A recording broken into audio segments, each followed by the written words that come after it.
Welcome, everyone, to today's live stream, episode number 7 of our Elite Dangerous New Adventure playthrough series. I'm Commander Joe, and I want to thank you for coming along on our journey today. So a couple of quick admin notes.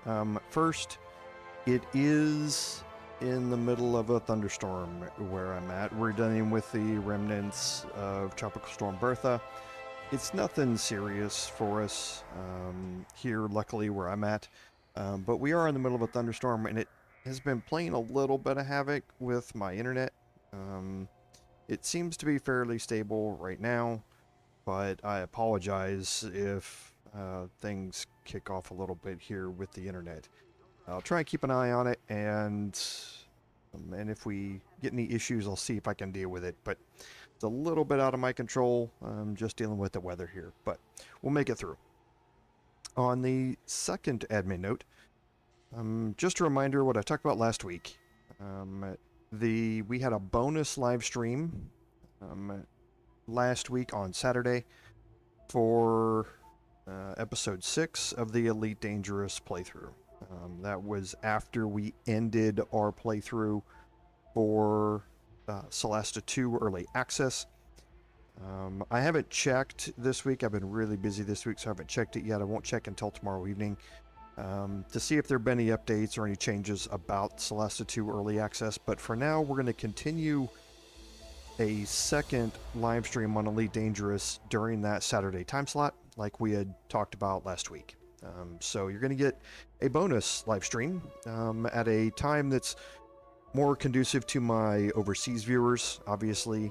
Being early in the day, we run that from 10 a.m. to 1 p.m.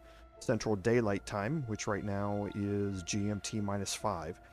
So hopefully that's easier for more of my audience to participate in the live stream, and I think that'll be a good spot for it. For now, we're going to continue this Thursday evening live stream because, like I say, the Thursday server tick is a good time to do quite a few things.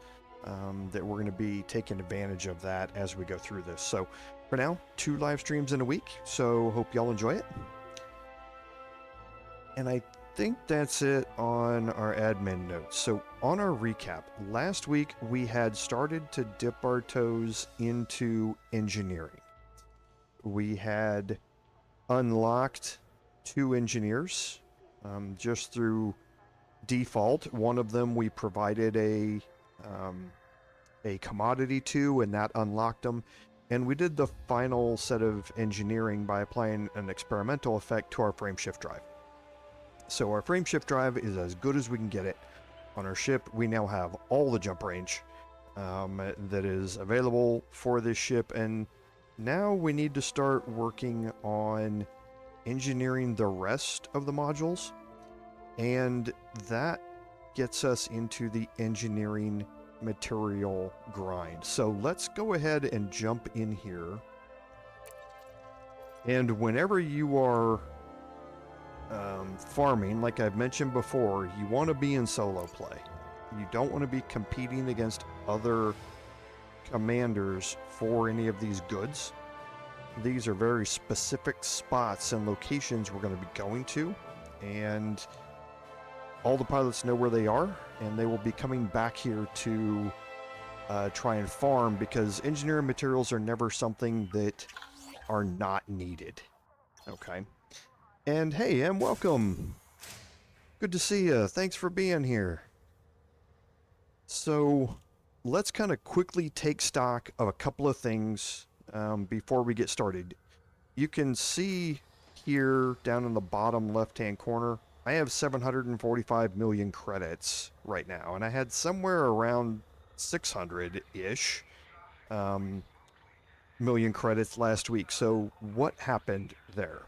Well, I'm going to change over to, well, first, while I'm here, I guess, let's check our mail. And we'll see that 10 million of that came from my leaderboard results as being pledged to Li Yongri. So, and hey, NapsterJoe, welcome! Again, thank you so much for the support of the channel. I very do much appreciate it. And yeah, glad you're able to catch this one here live. So 10 million of that came from Liang reactivities that I did last week. But the other 100 million of it, where did it come from? We obviously have new assignments in Power Play this week. So let's change over to our display here. And we're going to go to community goals. And look, so this is the weekly community goal I talked about last week, the cargo running. We actually turned in 76 Soontil relics for that. It was as expected. It only got to 32% of the max tier, so that was tier 3 out of 5. But that's still, even just barely participating in it, got me 45 million credits. Now, we don't have that money yet. And that's something I'm going to talk about here in a second, because to collect your rewards, you have to go to Peter's base and you have to complete the community goal at the station. You have to go into it, you have to go into community goals, it will pop up the finished community goal on the mission board list, and you have to complete it. Then you will get your rewards. Now, some of these, like the exobiology one here, that was a few weeks ago, this was way out there. This was like 1,500 light years out, and I didn't feel like jumping all the way out there with my what was then horrible jump range to be able to complete this. The good news is you don't have to. After 2 weeks, the community goal is going to auto-complete. And wherever you are, if you have module rewards or something like that that you're being given, those modules will show up in your storage at your spaceport wherever you are docked when it ends.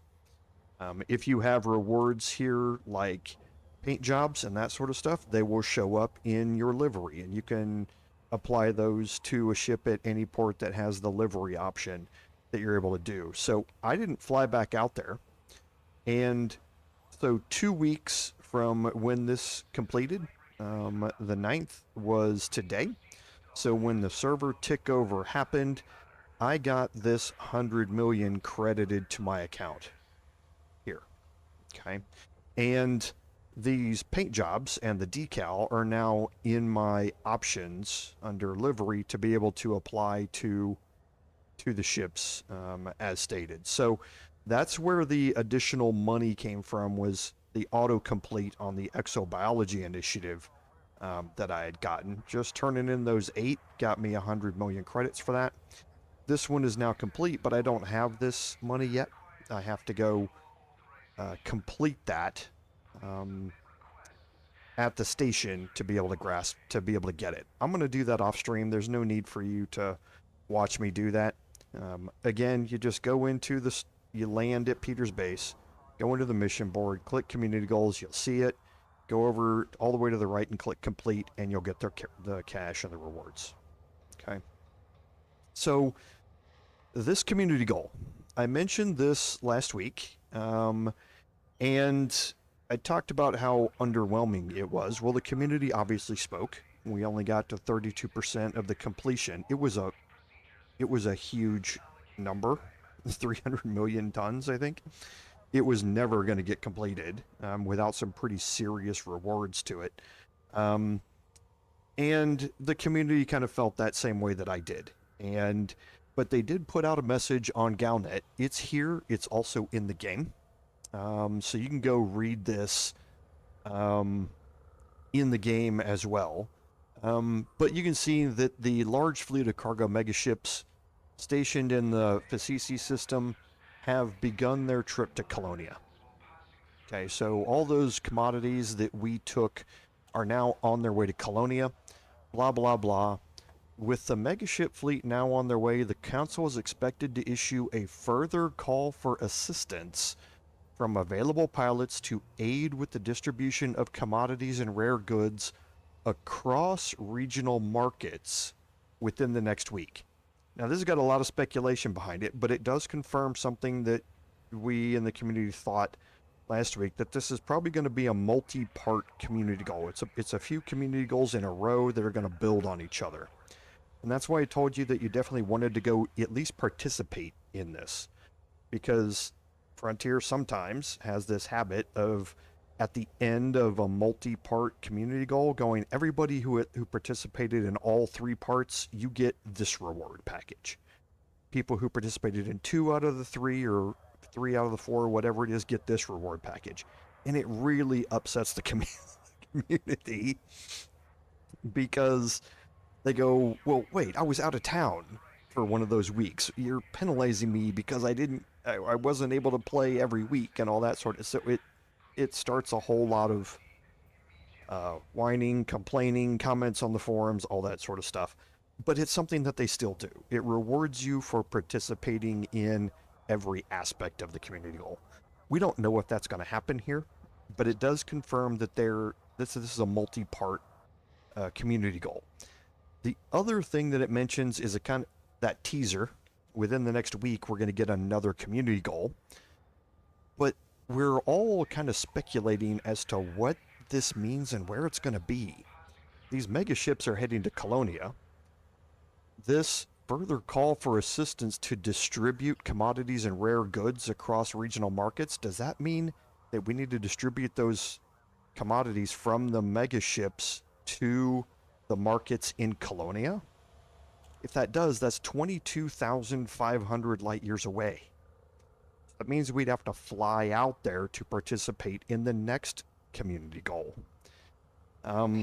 So we're kind of waiting to see what this is, but I want to address the possibility, because everyone seems to be of the opinion that we're going to be out in Colonia distributing these goods, which is a very distinct possibility. So how do you get 22,500 light years away? Okay. Well, there's an easy way and there's a harder way. The easy way is through the Fleet Carrier Owners Club. And that is something that I'm going to bring up here. It's a Discord channel. Okay, is where most of the activity happens. You can look online for the Fleet Carrier Owners Club, and you can see the link to the Discord. Sign up for it. If you don't have a Discord account, I don't know what to tell you. You don't have to do it, but it's certainly useful for a lot of things. You'll see a departures board in here, and there is all scheduled trips in Legacy, and this is the Legacy Odyssey, which is version 3.8 and below. You have all the trips scheduled in Live, which is the current updated version of Odyssey. There's also one that sometimes pops up for trips that are scheduled in Horizons, but since Horizons is so very low population right now, it doesn't get a lot of trips, but if there are, they will show up in here.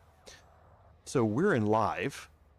You can go to Trips to Colonia, and you can see that departing on the 25th of July from the Mbutsi system here, which is in the bubble, the Pasture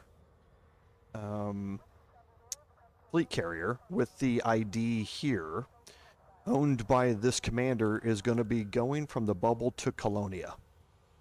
Now, I mentioned this earlier with fleet carriers. You can dock your ship on a fleet carrier, assuming that the fleet carrier is available for docking access to everyone, which that's what happens here in the Fleet Carrier Owners Club.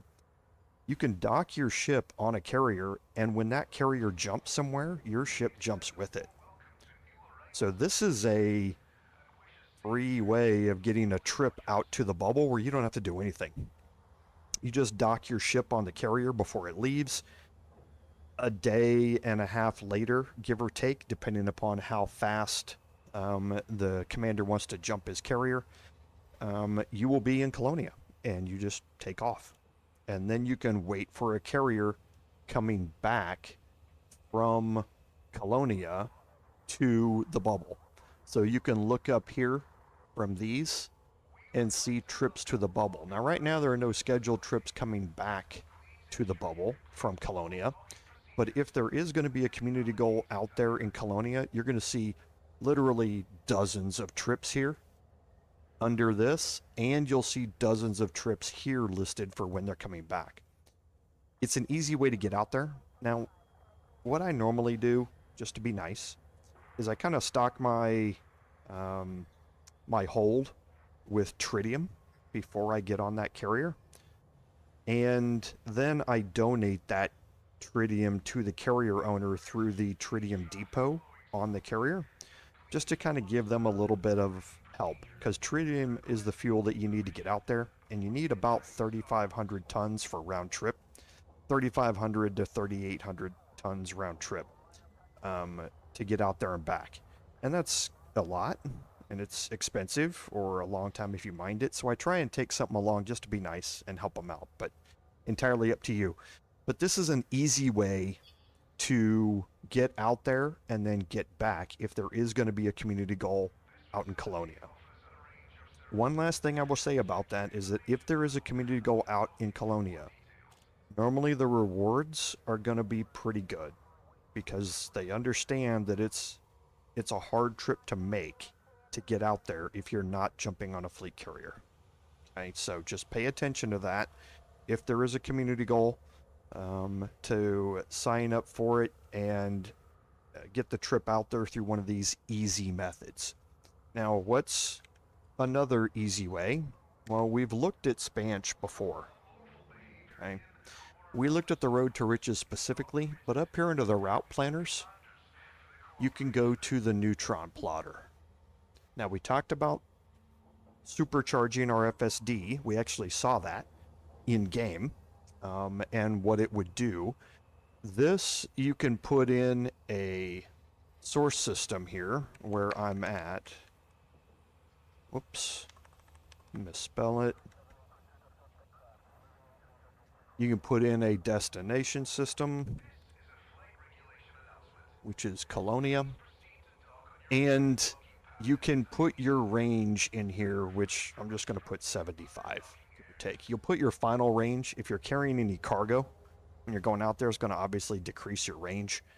So put your final range in there, and whether you're doing an overcharge supercharge or a normal supercharge depends upon your ship. If you don't have the Caspian Explorer, you're not going to be able to do the overcharge supercharge. You're going to be normal supercharge, and you can just calculate to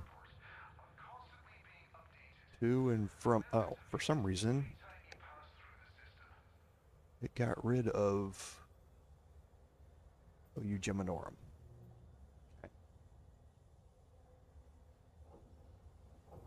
So you let it do its calculation, and just like we saw with the Road to Riches, it's going to pop up a list of systems that have neutron stars in them. And the first one we need to get to is out at PSR, this PSR system. It'll take us 7 jumps to get there because there's no neutron star, obviously, in OU Geminorum. Once you get there, it's going to give you the distances that you're going to be jumping to get out there. Okay, and it will tell you how far you have left. So it starts with 22,000 light years. It's going to take you 85 jumps to get out there, or 93 jumps if you include the ones, these 10 at the start here, to get you out there. That is significantly cheaper than the 225 or something it would take you to jump out there with my normal jump range. Okay, so takes a while, takes probably 3 hours of jumping to get out there, but it is another way to get out there if you choose to do it. Okay, so just be aware that there are some ways to get out to Colonia if the community goal moves out there and you choose to participate in the community goal. Okay. And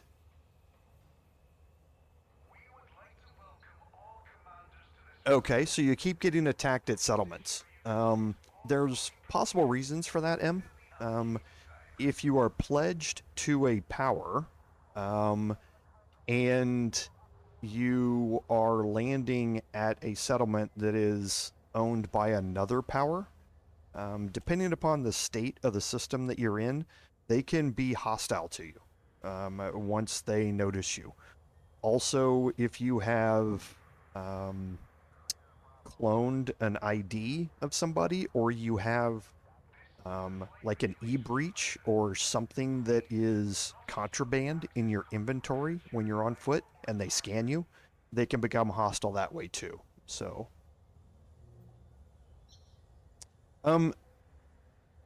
Bill Flood, thank you for being here. Welcome. Is there any other sites to find out about planning a trip aboard a carrier to Colonia or elsewhere? I honestly haven't looked. To be honest, I've been on the Fleet Carrier Owners.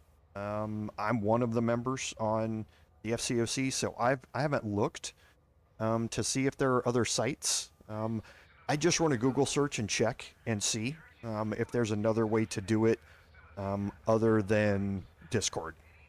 I've just been on Discord for years, so I haven't really looked anywhere else. As far as the usual payment, there isn't one. You don't have to pay the commander anything. They're not going to know. Well, I take that back. They're going to know in a roundabout way who's on their ship, but they can't demand anything from you. So there's nothing that says anybody has to get paid anything. I just give them, if I'm in for instance, taking my Mandalay out there, I load up my entire, right now is 109 or 120 tons. I take that 120 tons, I fill it up with tritium, I get on board their ship. When I get out there to Colonia, I donate that through the tritium depot to their carrier. It's not something you have to do. I just do it to be nice, but yeah, there's no payment required or anything like that. There isn't a direct, I say that's a little bit false, but there's no direct commander to commander payment system in the game. That's a little bit of a misnomer with how the carrier markets work. But yeah, you don't have to pay anybody anything to go out there. If you want a free trip, just land your ship on the carrier and wait until they get there. And you can be live on the carrier while they're making their jumps. So you can sit there in the kind of the observation area, sit in a seat, watch them make all the jumps, know exactly where they are and all that sort of stuff. But they normally put a timeline for how long it's going to take to get out there. So your throttle activates sometimes when you're trying to scan.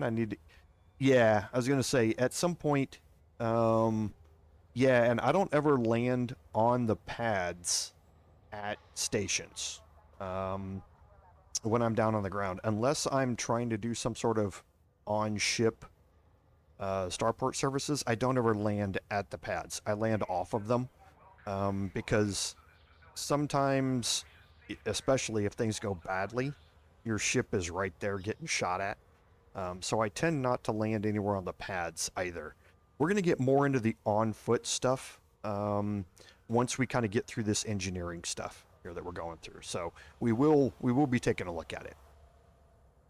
So engineering materials. Let's get into what we're going to be doing here for today. I talked about some of these materials, and to access your material list, you go to inventory, and you have your raw and manufactured materials here, and you have your encoded materials here. These are your ship-based engineering materials.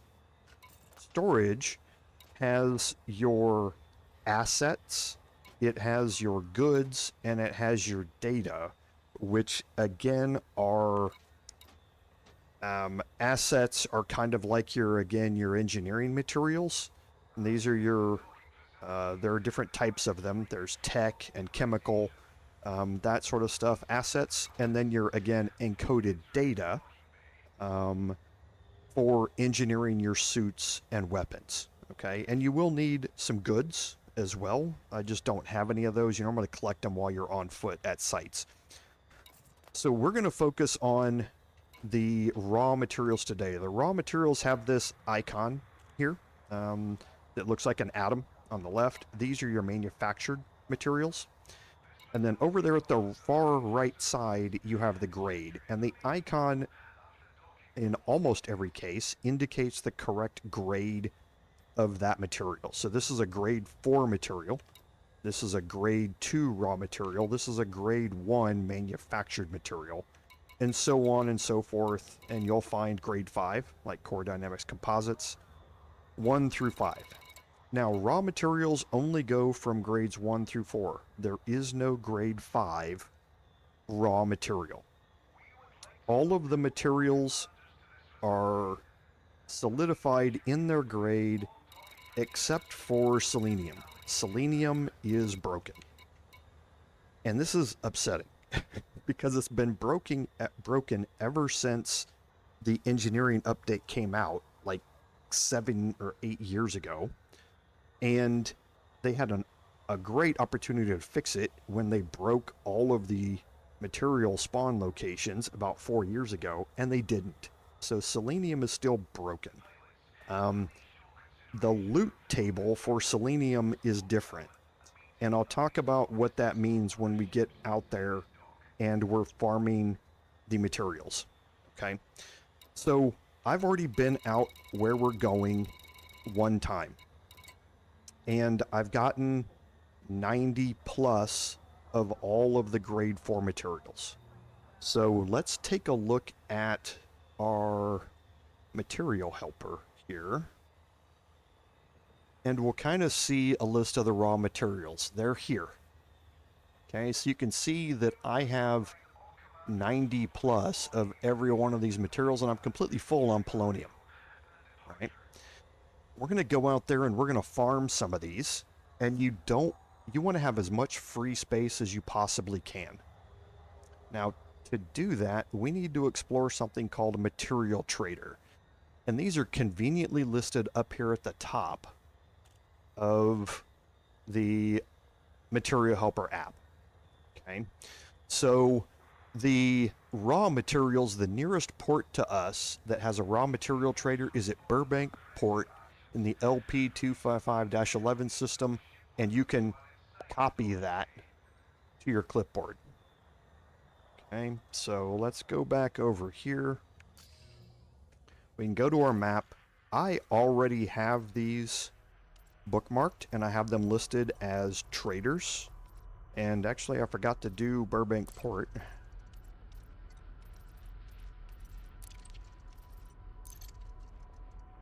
So we're going to put this in as a trader. Whoops, would help if I could spell raw materials. Burbank Port. So now when I pull up my bookmarks, all of my traders are listed right next to each other. And I have a trader for encoded, manufactured, and raw. These are the closest materials traders to my current home port. Now, that might not necessarily be the ones that you want to use all of the time, and I'll explain that here in a second, but we're going to go to Burbank Port here, and I'll show you what this is all about. So let's take off here, and we'll head out from our home port.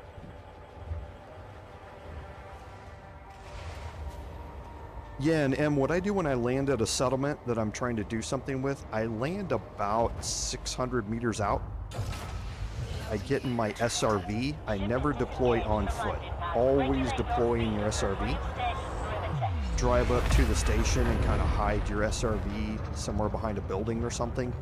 And then do your settlement exploration or your settlement raid or whatever you're going to do after that. And if you need to, run back to your SRV to get more energy or air and use it kind of like a mobile resupply point. And then if you get in trouble, you can always jump in it and speed off really fast rather than trying to run away on foot, which can be a pain. Okay, so we'll jump into this system here. We'll head over to Burbank. And I'll show you what we need to start doing here. Today we're just going to be looking at raw materials. Next week we'll look, or on Saturday actually, we will look at the data and encoded materials. We can do both of those in one stream without a problem.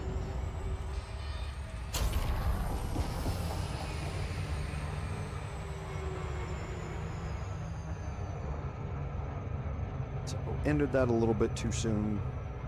But like I told you, I'm horrible at Super Cruise. So Super Cruise overcharge and where to end it. So sometimes it's good, sometimes it's bad. So we'll make our approach, again, offset to the side. So we can see where in this planetary system it is.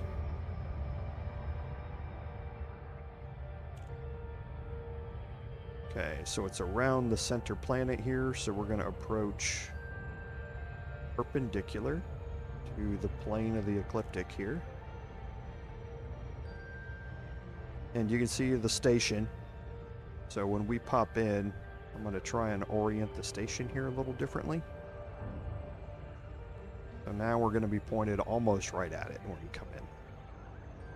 And that representation's always a little bit off. It's never perfect. We'll probably be a little bit below the system or the station when we come in, but we'll take a look.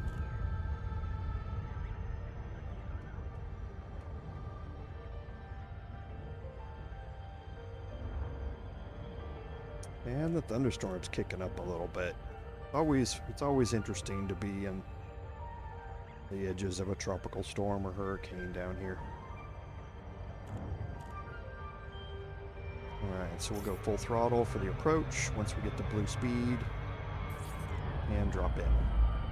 So yeah, like I expected, a little bit below it. Wait till we hit 7.5 kilometers.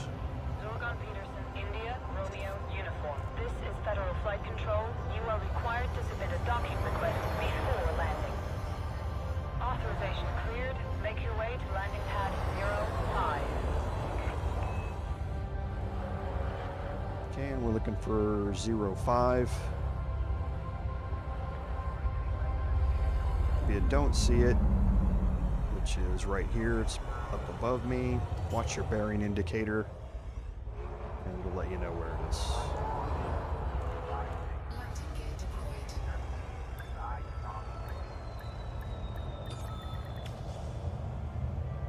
Okay, so we'll refuel and we'll check starport services, and you're going to go to contacts.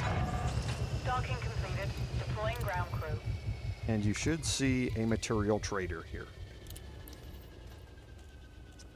Okay, and this is going to pop you up into the screen, and you can very quickly see that raw materials, there is no grade 5 out there to the right.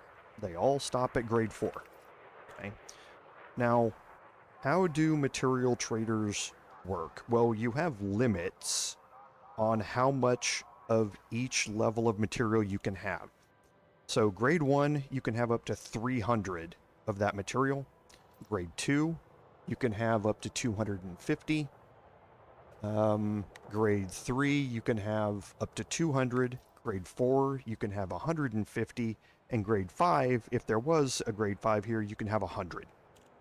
Okay, those are the maximums that you can get. You can't have any more than that. So you can fill up on all of these, all right, and have maximum numbers in all of them. Now, it doesn't make any sense to go out and try and farm 300 carbon. It's a waste of your time. You don't want to farm 300 carbon and then 250 vanadium and 200 niobium. It's simply a waste of your time. So the material trader here says if you have a grade 5 material, if you look all the way to the left, look at the carbon number, look in the upper left-hand corner. It says 216 to 1. So for every 1 yttrium that I trade down, I'm going to get 216 carbon. Okay, so that's 1 yttrium is going to get me 2/3 of the way to full on carbon. For vanadium, it's going to be 6 to 1. So for every vanadium that I trade in, I'm going to get 6 carbon. And it works that way in groups of 6. So you can see here, 6 times 6 is 36. So for every niobium, I'm going to get 6 vanadium or 36 carbon. And here, yttrium 216, it would be 6 niobium or 36 vanadium. Okay. Now if you go the other way, if you try and trade up, you get a penalty. So if I look at vanadium here and I go down to carbon, I'm going to get 6 carbon for every 1 vanadium. But if I go up to niobium, I'm going to get 1 niobium for every 3 vanadium that I turn in. It's not nearly, you get a 50% penalty going up in the chart. So you don't want to ever trade up. You always want to trade down. The other thing that you can see is there's a penalty for crossing these lines. Okay, so going from category to category, if you look at vanadium again, and you look at carbon to the left, 1 vanadium is going to get me 6 carbon.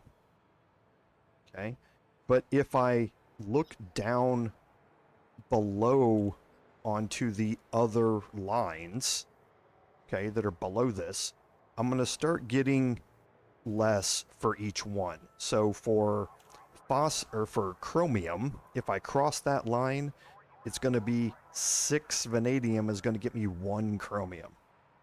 Okay, so it's a 6 times penalty to cross that line. So you don't want to cross the line unless there's a more efficient way to do it.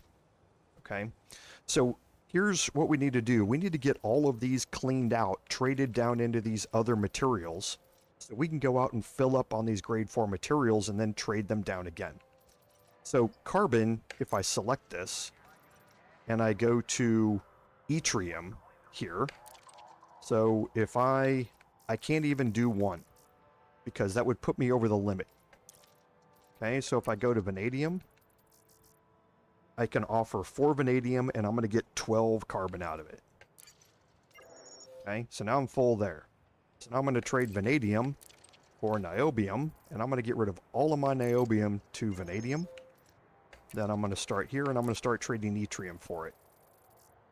So it's going to take me 24 to get 216. And I'm not full yet, but I can't use any more yttrium to do it, so I'm going to go to niobium and fill up on it. And now use some niobium to fill up vanadium. Then go to niobium again, and I can trade 1 more. And there we go. I'm as full as I can get, and I still have 8 yttrium left. Okay, and that is the goal here. So now when I go back out there, all I have to do is farm yttrium until I'm full.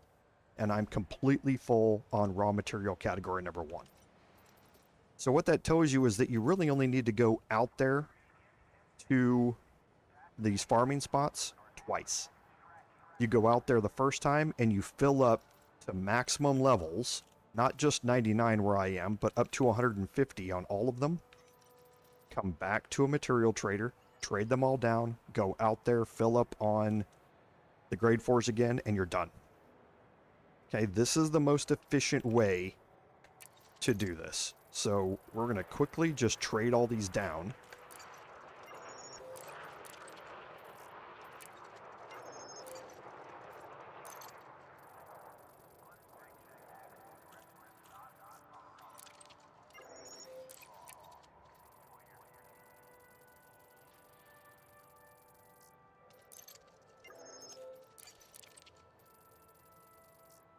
Okay, so I did okay there. I've still got, so I'm max on all of those and still have only Technetium left. Some of these I'm probably going to run out. Okay, so I can't do any of those. So let's just trade all these down.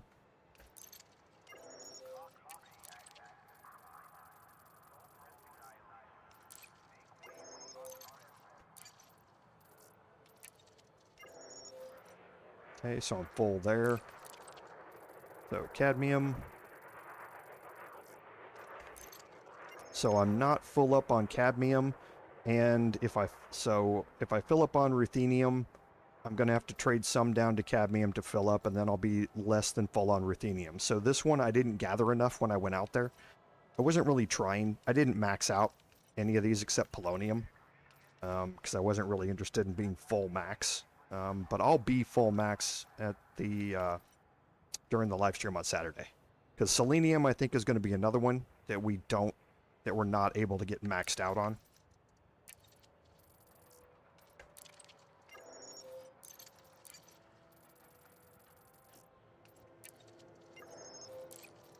Whoops.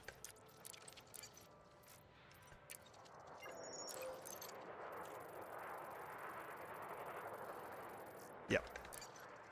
So we're going to be 14 short on tin. And these two are probably going to be the Polonium we'll have enough of. But I don't think we'll have enough of tellurium either. Whoops.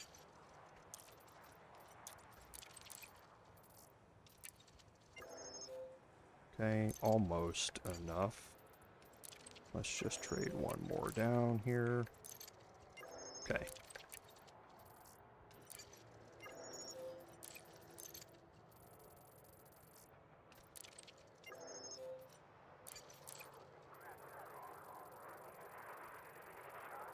And yeah, I'm going to be short on tellurium as well, but only by 7. And now I should have enough of all of this. Whoops, I've got enough to get close.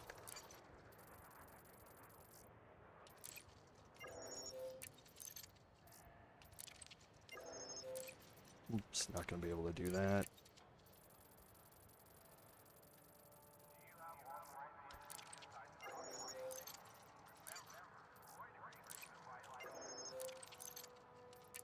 Okay, if you full up when you come back, this is kind of what you should be at. You'll have somewhere around 45 or so left over, and everything else will be full.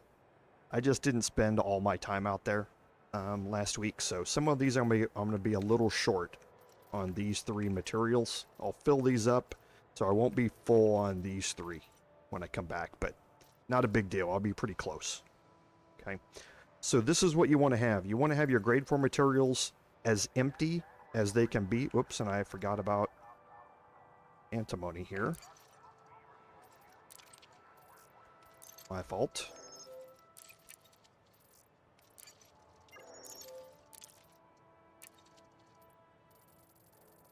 I'll probably be a little short on antimony too.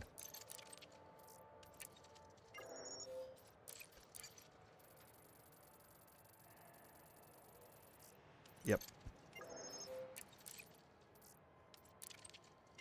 Yeah, so I'll be a little short on 4 of these materials, but not too bad. Out of 200, I'm not really short on many of them at all. But this is what you want to have. As few grade 4 materials left as you can, and everything else traded down into the other materials before you head out there. Okay? So now, where do we go? Well, let me bring up the screen here. Whoop. And we're going to bring up this image. Now, you can run a Google search. A lot of these are on Reddit, where you can go find them. If you just do a Google search for elite dangerous raw material locations or something, you'll come up with this. Like I say, this used to be a lot different when I started. When I started, it was the crystal shards that you farmed all the time. Now it's brain trees. And this happened not all that long ago, the switch. But what this gives you is it gives you a list of every material, every grade 4 material, the system that you can go to find it, and the coordinates on the planet for where you need to start. Okay, now we haven't talked about how to fly coordinates yet on a planet. We're not going to get that far into it here, because you don't actually need to fly coordinates when you're farming these things. So we're going to skip selenium because I want to save selenium for last. So we're going to start with Technetium here, and this is the system on where it's at. Now, I have a slightly different version of this So it doesn't really matter what systems or which version of this chart you find. They're all going to be pretty much the same. They just may have slightly different systems in them, depending upon the date when they were published and if people have found closer systems to the bubble and that sort of stuff. But I have already bookmarked these, so let's open up our bookmarks. Under my planets, I have my materials here. And this is again why I put material in front of them, so that all of them are kind of right next to each other in a row.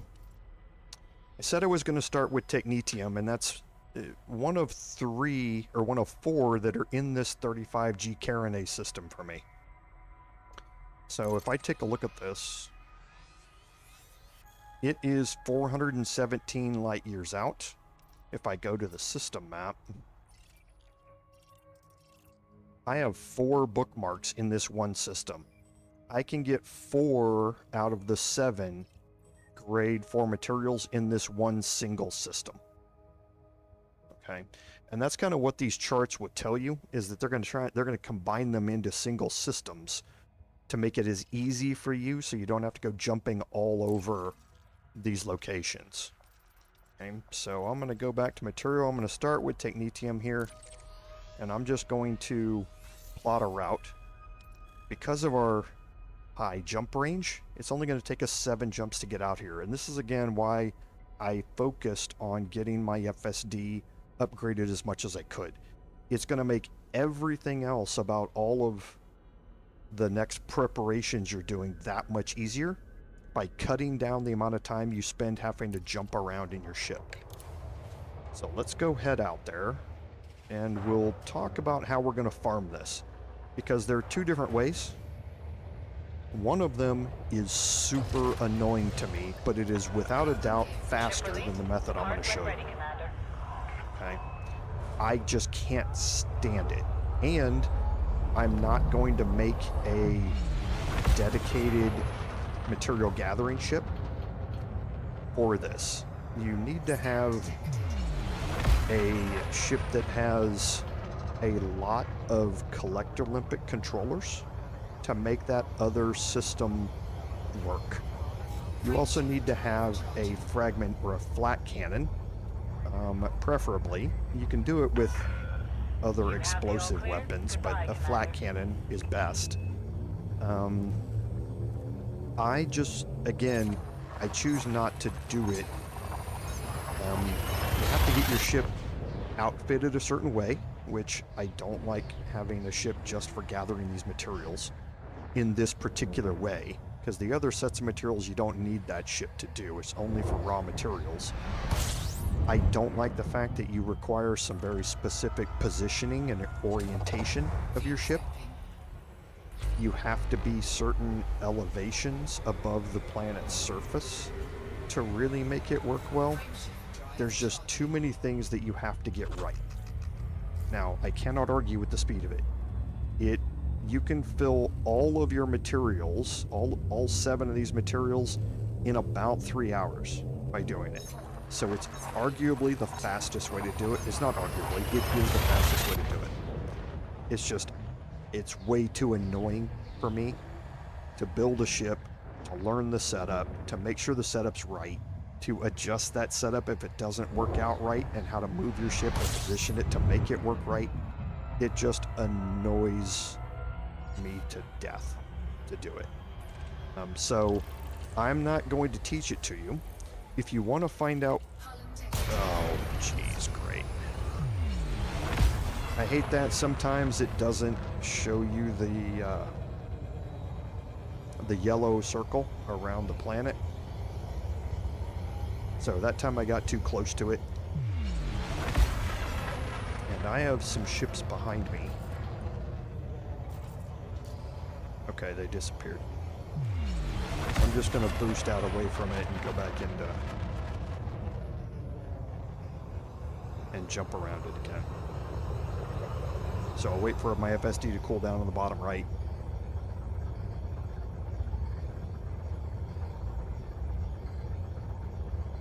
So what I was saying was that if you want to learn how to do it,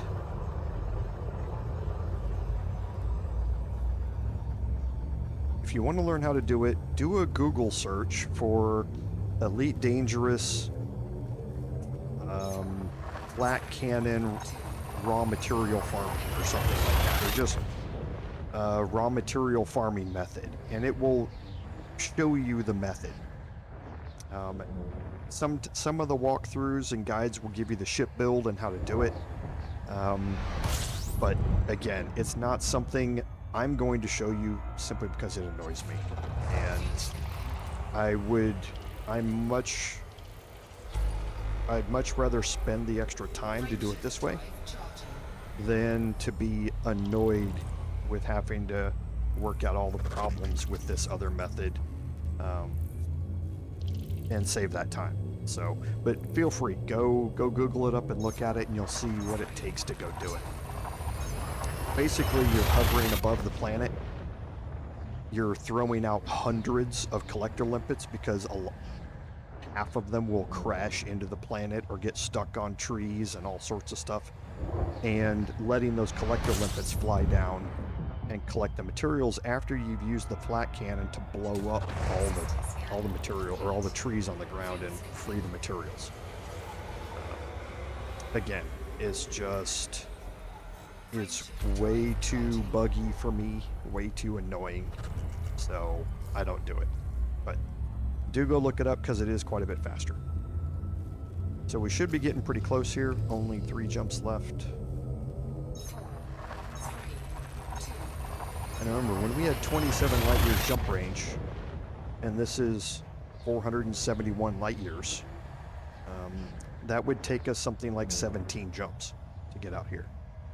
Much rather you just have to do it in 7 than 17. It makes having that FSD upgraded makes it everything in this game easier. So concentrate on doing that first.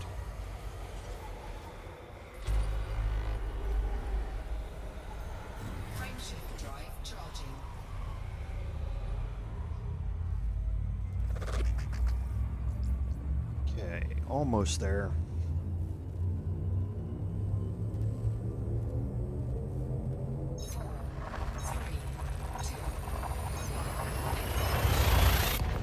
And when I jump in here, what I'm going to do is I'm going to pull up my bookmarks real quick, and I'm going to let them sit here for a little bit so that later on y'all can pause the stream in your own game if you'd like, and see exactly which planets I'm going to and what the materials are to find them. But again, you'll be able to find these charts online, normally in Reddit posts, like I said, pretty easily just by running a Google search for them.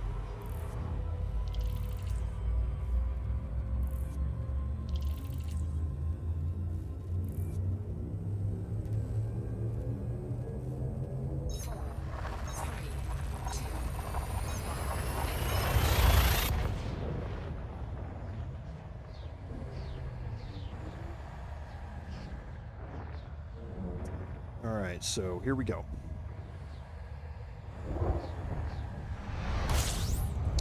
Alright, so there's the planet. We're going to go to 2A first. 1400 light seconds out, so we'll boost out there. And I overshot that one.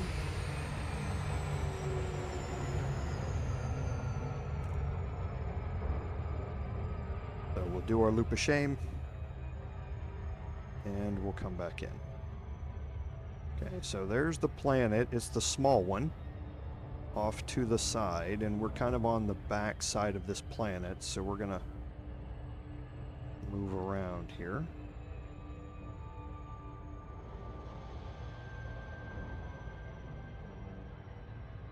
And make our approach so we don't get slowed down any more than we already are.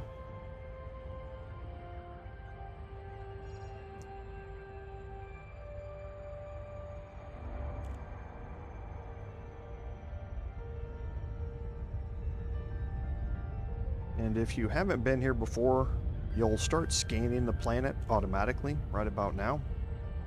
And I'm going to come to a halt. So I can do 2 things. First, told you I was going to bring up my bookmarks so you can see these. So here is the list Okay, we're going after Technetium here, but these are the planets, or these are the systems and the planets that you're going to for all of the different ones that I have bookmarked. Okay, so you can pause it later on and take a look at it. Second thing that we're going to do is we're going to look at our contacts panel. Now, because of colonization, the colonization mechanic, it lets system architects who are commanders who have decided to colonize the system put settlements on the planets. And in all of these locations, the system owners have been nice enough to put a settlement on the planet's surface and tell us how far we need to fly from that settlement and which direction we need to fly from that settlement to get to the Technetium field. Okay, so we don't have to fly coordinates anymore. You just have to fly to the station and boost away. Now, I need to pull up something here real quick.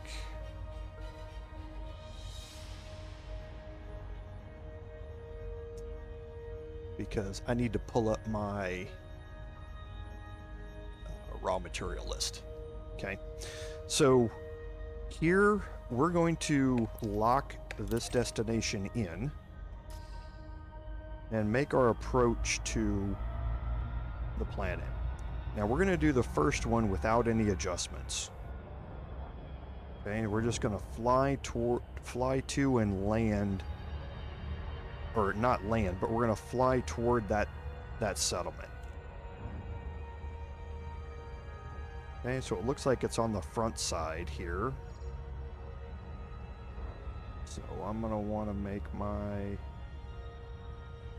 going to be careful on my approach that my speed is slow enough that I'm not going to slam into the planet when I make this approach.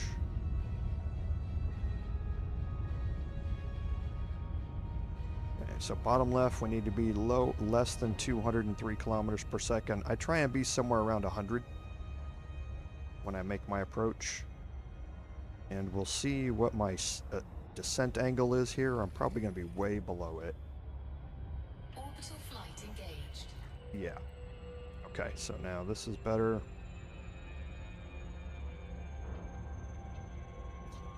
And it says that once we get here, we're going to fly, and you can see the degree indicator at the top of my HUD. You can see as I move left and right, it shifts.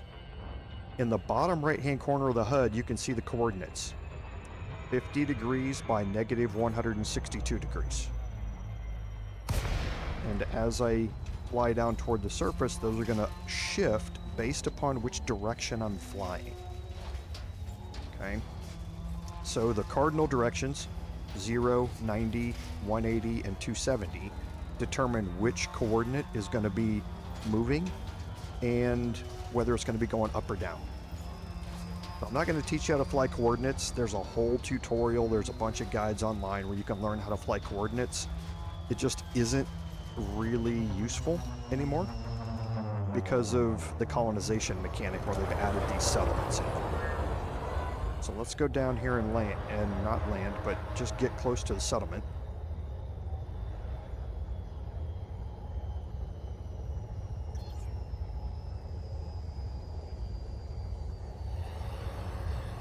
Okay, you don't have to be right on it. Okay. And now we need to fly 25 kilometers along 090. So you're going to adjust your heading there to 090. You're going to put all your pips to engines, and you're just going to boost. And you can tell when you're 25 kilometers away by looking in the lower left-hand corner. We targeted that settlement, so you can see the distance is 5.5, 6, 6.5, 7. Once you get to 25 kilometers, you need to start looking for the location that we're at. And once we get out to 25 kilometers. I'm going to bring up the graphic again and we'll look at it. And I'll show you how to navigate the final remaining way via coordinates.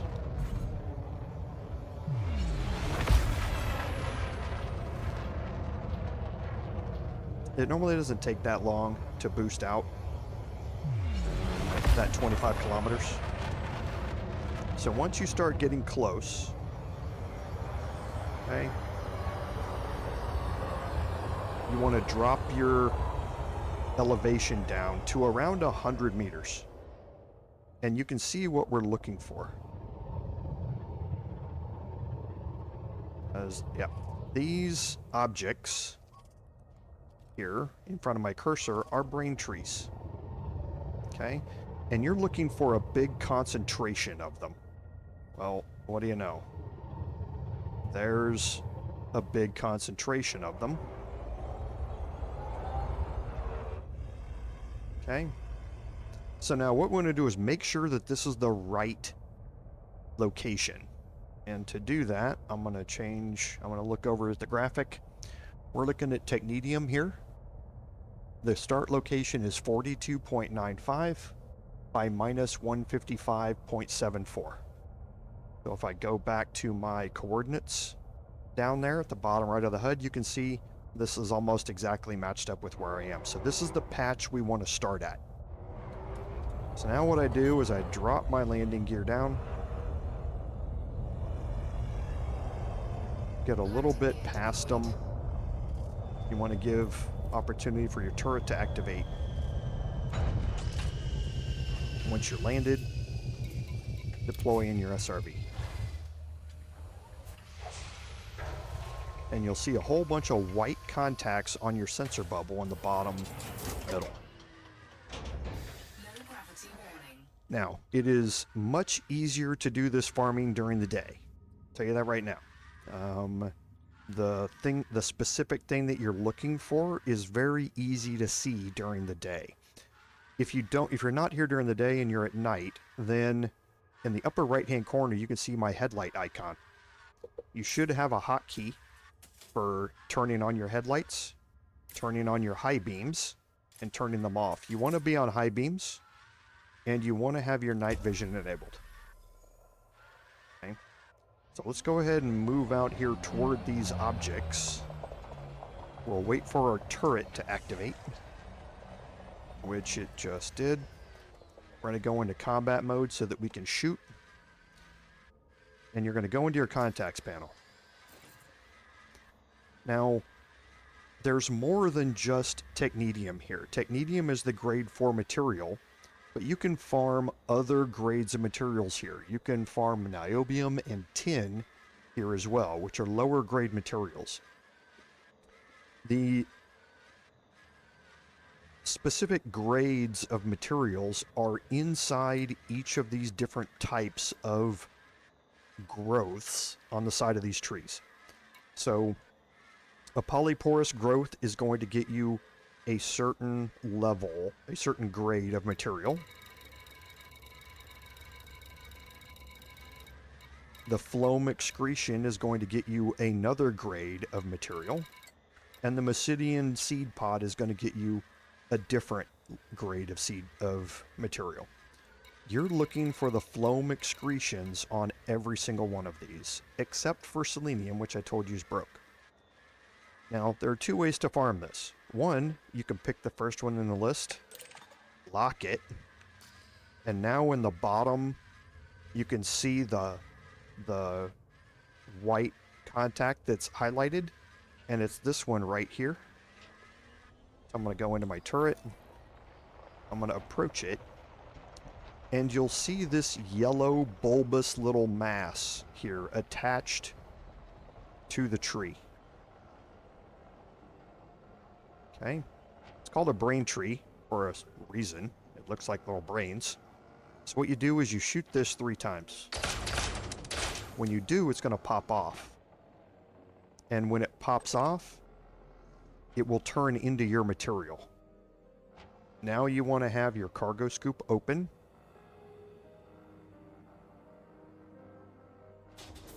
Cargo scoop deployed. and you don't have to come out of your turret, but for the first time, I will show you how to do it without your turret. And now it's just like what we saw on our ship.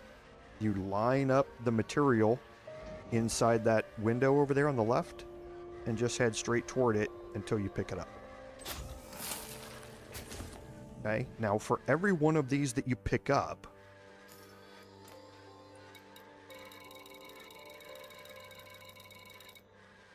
we had 8 Technetium when we left, we now have 11. So for every one of these that you pick up, you're going to get 3 of the actual material. Okay, so you don't, with 150 as the max here, you don't have to farm 150 trees. You only have to farm 50 trees. Okay, now these tend to be in groups.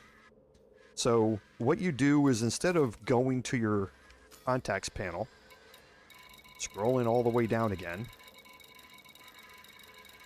and finding the next one, which it says is 93 meters behind me, you can just stay in your turret and start looking around. And you can see what they look like. So here's another one right here. Okay, I'm hitting the brain tree. I need to kind of get myself oriented right. And this is what makes it slower to do this method. Okay, now this is what's going to happen 95% of the time. It's going to get stuck in the tree. Okay, you don't have to do anything special here. Just approach the tree slowly and bump up against it. And when you get close enough, it will put it in your inventory. You don't have to try and boost up into it or bump it or anything like that. Just get close.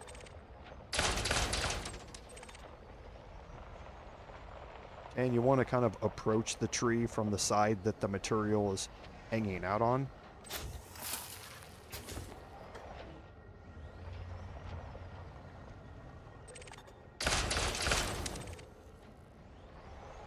And you'll get used to driving in your turret. Right now I'm using my flight stick to turn left and right by using the twist function, and then pulling my stick at physically left or right, which I would be using to roll my ship, is actually what's turning my turret. Up and down is also turning my turret, but I'm using the twist function to change the direction of my SRV. So this way I don't have to leave my turret. I can just continue to drive around with my turret up and keep looking for these as I go.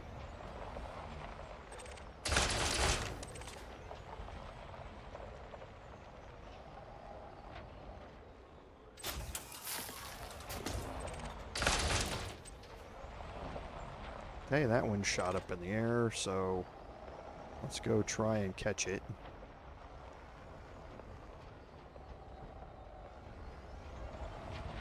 And I missed it.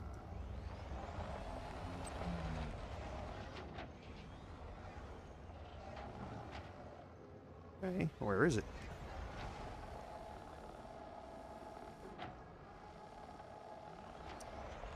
It might have disappeared through the ground.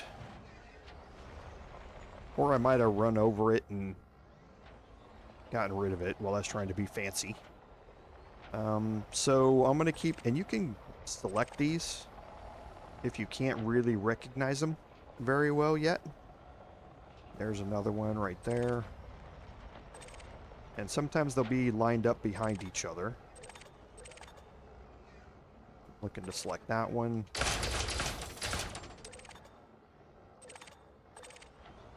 There it is. And this is how I do it. I just drive around in my turret and scan for those yellow bulbous outcroppings.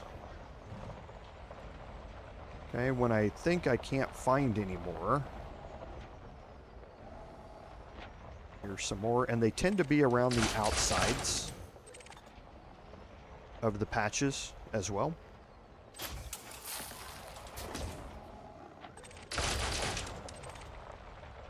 And again, I'm not going to farm up to completion here. This is obviously not the most exciting gameplay for y'all to watch, now that you know the methodology. But after I've driven around for a while and I don't find any more, so let's drive around here and we'll see if we can, because there's some above me up on the ridge up there, and I know there's some more up there because I've been here before.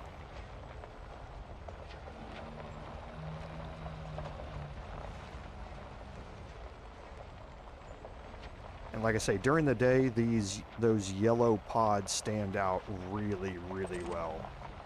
Okay, so let's head up on the ridge. And I know there's a few more up here.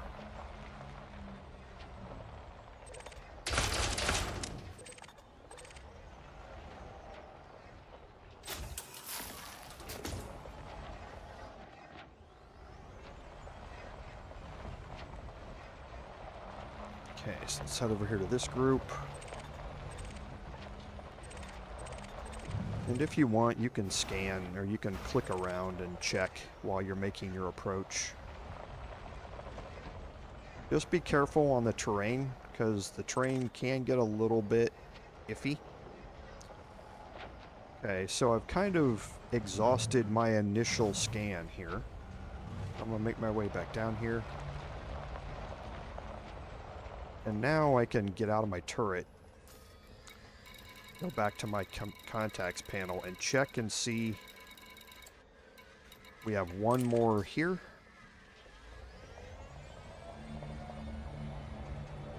I'll make my way over there.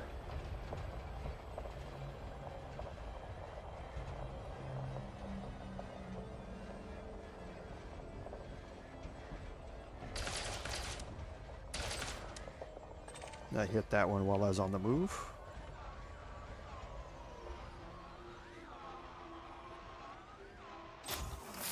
Okay. And then you can normally look around this area and see if there are any more that are over here. I think that's actually it for this patch.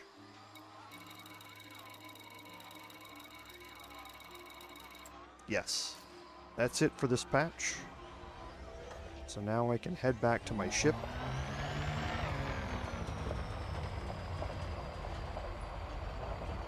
And we'll take a look at what to do next. If you haven't noticed,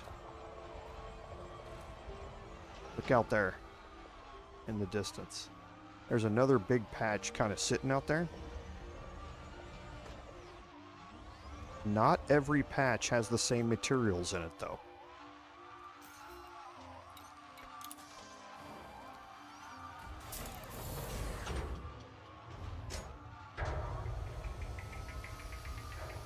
Okay, so we'll get back in our ship here. And I'm going to bring up my display again.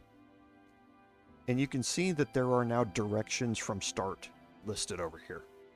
80, 160, and 220. Okay? So it tells you that from this starting location, you want to go at 80 degrees, and you're going to be fine. You're going to run into another big patch. Okay, so let's close this. We'll launch our ship. We'll turn on night vision.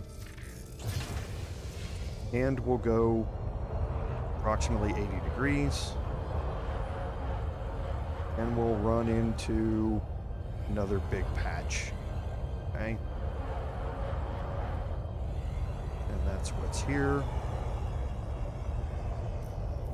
I'm going to again drop my landing gear.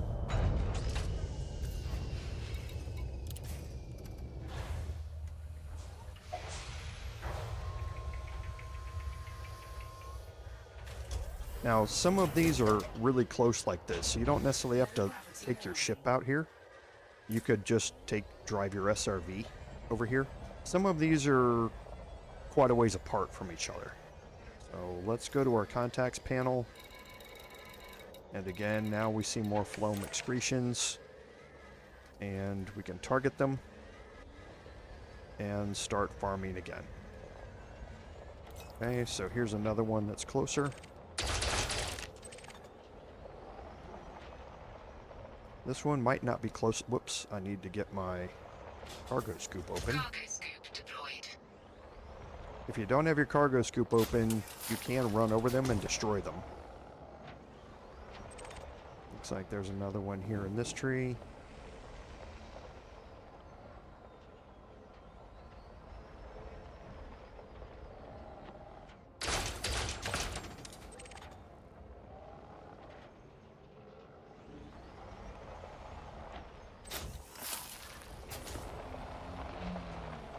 And I know there was another one right here.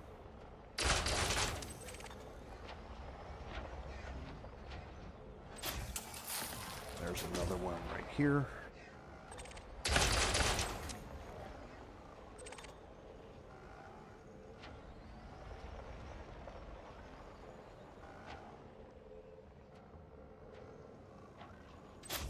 And we caught that one.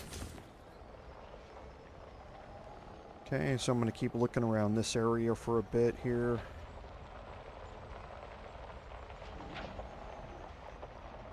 Don't see any more of them on the trees.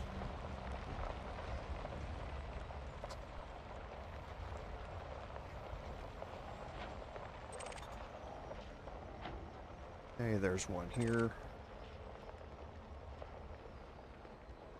Some of these are going to be a little covered up.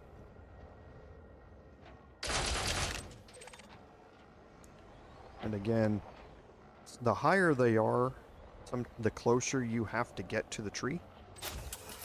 Okay, so I got closer to that one, but it knocked me out of my turret because my turret basically collided with the hitbox of one of these things. And that'll happen, just go back into your turret afterwards.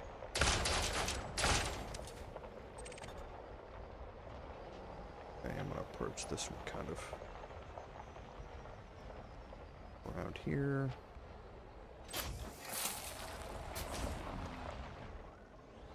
Alright, and let's keep looking real quick.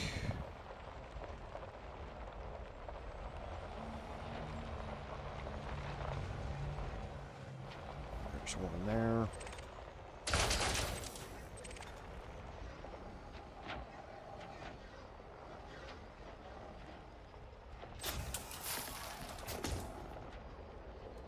And it's a lot easier to see them if you have your headlights pointed toward them. There's another one. Like I say, you'll get... I've farmed this stuff literally dozens of times. so you'll get more used to it the more often that you do it. You'll be able to see these quite a bit farther off. So let's check our contacts panel. And we got them all. Now there's gonna be other things like Piscius cobble. There are other materials that you can get by farming geological formations. These are biological formations. And if you're in your discovery scanner and you've scanned this planet, it will show geological formations. And I mean, we can actually go look at one while we're here. It's not worth it to farm these. It's not nearly as efficient as what I'm showing you. But you'll have these formations like this out here. And just like you did with the brain trees, that's going to drop out phosphorus. Now again, phosphorus is a lower grade material, so you don't want to be spending time farming phosphorus. Okay, it's just not worth it for you. And you can see we're full on phosphorus in the lower left-hand corner. 300 out of 300. We don't need any more anyway. So it's not worth it to farm any of those other things. Just keep focused on the grade 4 materials and then trade them down. So let's head back to our ship here.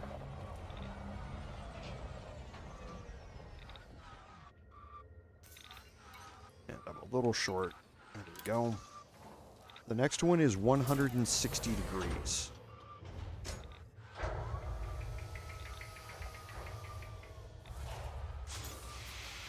Cargo scoop retracted.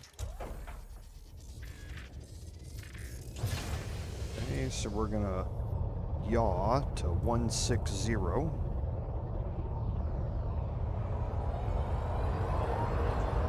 And I just leave my landing gear down. And you can see, here we go. Okay, and there are two actual large patches here. I tend to land between them. So that way I can do them both in my SRB.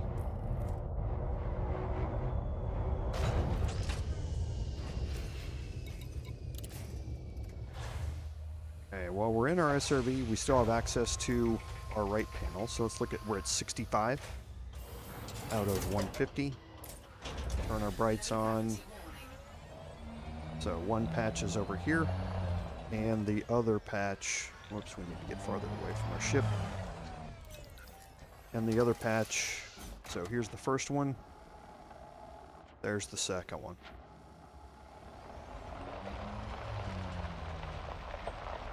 Okay, so again, we'll target the first.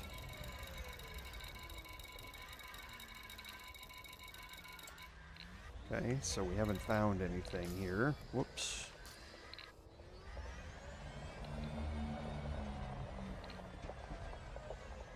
We'll wait for all the contacts to load.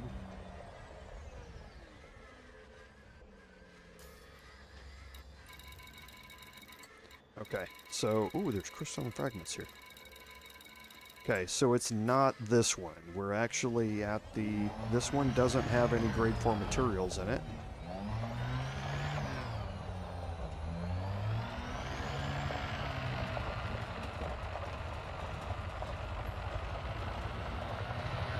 It must be the one at 220 that has two patches at it.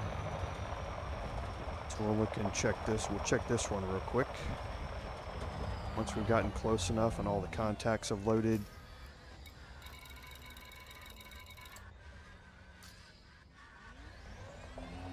Is this not the one I was looking for?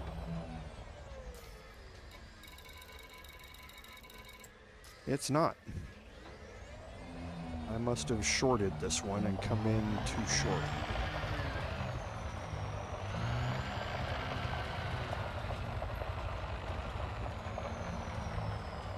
And like I say, all these big patches, they don't all necessarily have the material that you're looking for.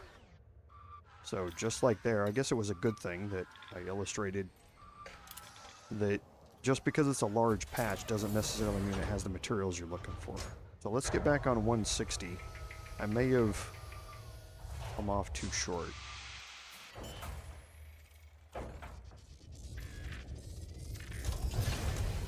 Let's again yaw to 160. And that was off a little bit to the right.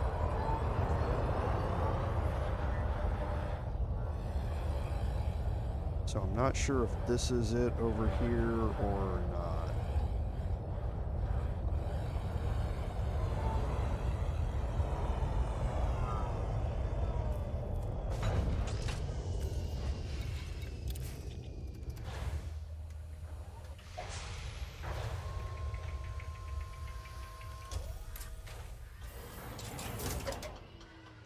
We'll immediately check our contacts panel here.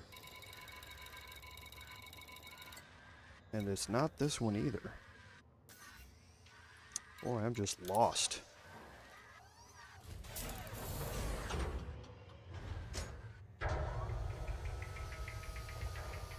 Oh, that's because I'm following the wrong directions. I just looked over at the image again, and I've been following the wrong directions this whole time.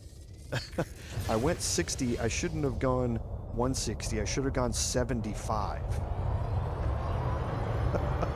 Stupid. So, how do I make my way back? Well, you fly back to the original coordinate, and you can see we're approaching it. So 25 kilometers away is kind of where we were, and it would be at 270. So we need that thing to be lined up at about 270. Whoops, we're translating the wrong way.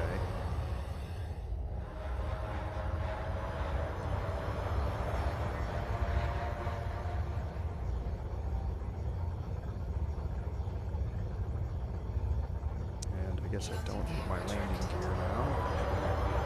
Okay, so it's a little bit behind us now. And we can fly to that first set of coordinates, which was minus 45.4. Or, sorry, 42.95. So I'm past it. And minus 155.74.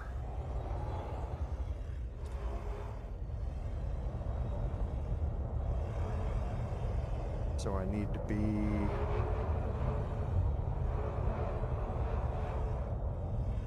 42.95. Okay, so we need to get that one to stop moving. So I think this is it here. 42.95 and minus 155.74. It's not this one.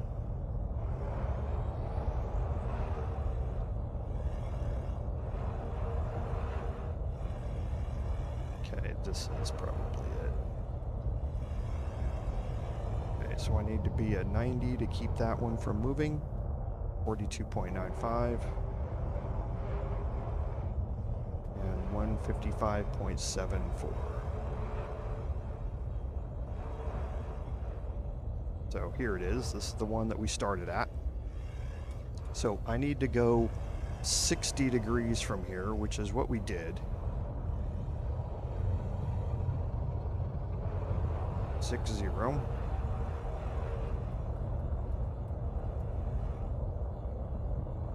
And that's this patch here that we were at.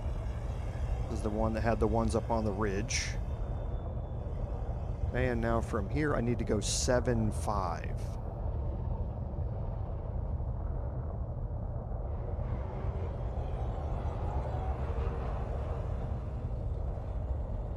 And there is... I don't think it's actually this one.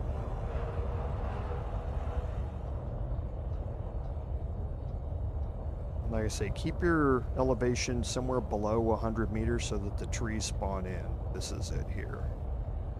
Probably. We'll check it and see. So now I'm going to drop my landing gear, get past it a little bit. Landing gear deployed.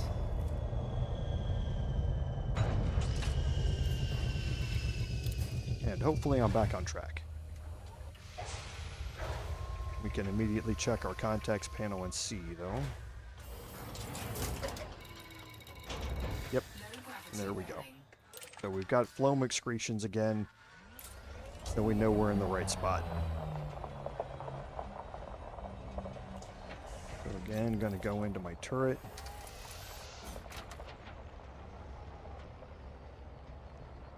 And there's one right there. Open my cargo scoop. Cargo scoop deployed.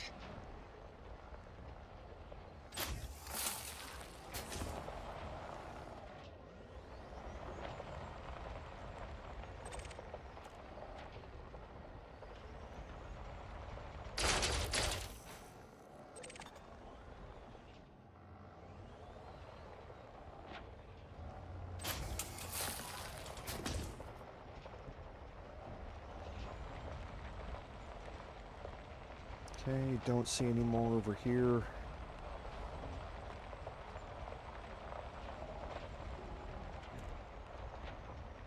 There's one.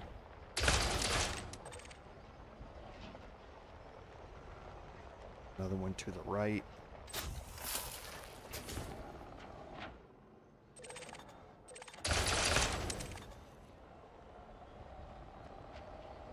And you should have a key on your HOTAS or something like that to target whatever's underneath your cursor, which is what I'm doing when I hover over it. And then when it pops out, I can immediately target it again.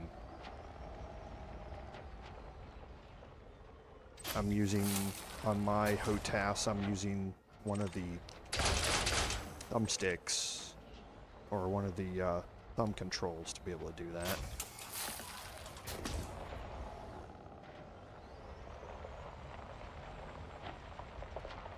And like I say, with your bright lights, it becomes much easier to see the bright yellow pods.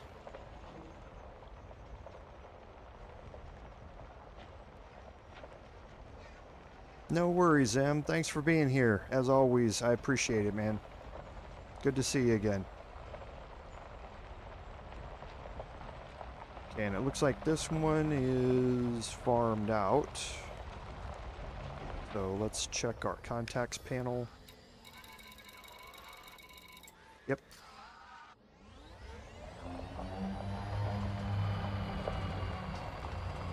And the next one is at 160.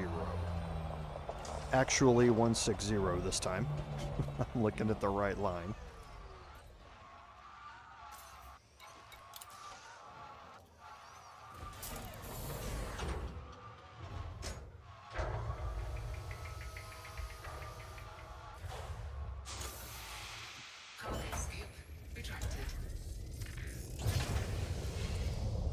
So let's yaw over to 160.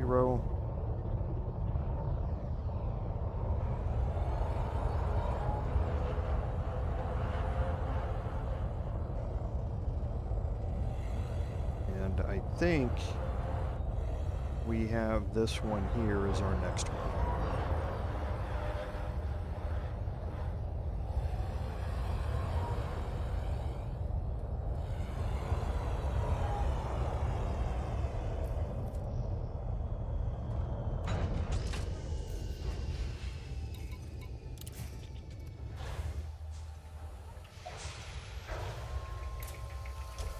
Okay, high beams and night vision.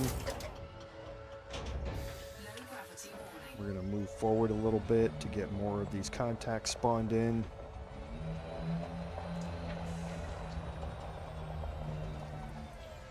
And bring up our contacts panel.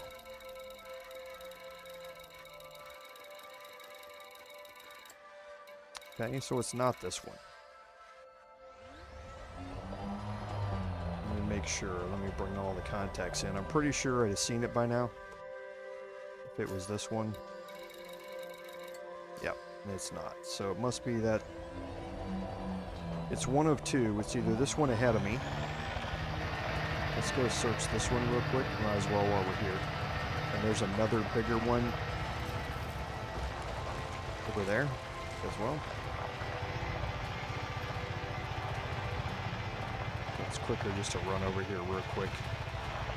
Once the contacts spawn in, we can check them.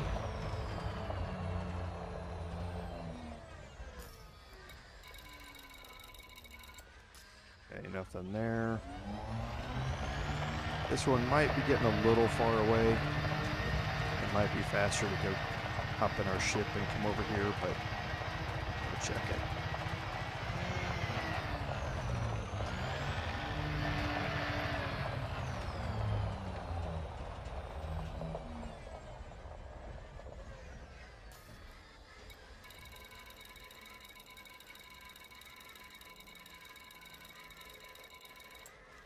Okay, so it's not this one either.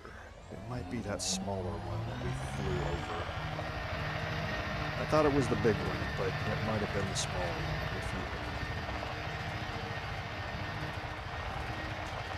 Like I said, you only need 50 trees, and each one of these routes will get you at least 60. So you'll be able to farm them all up.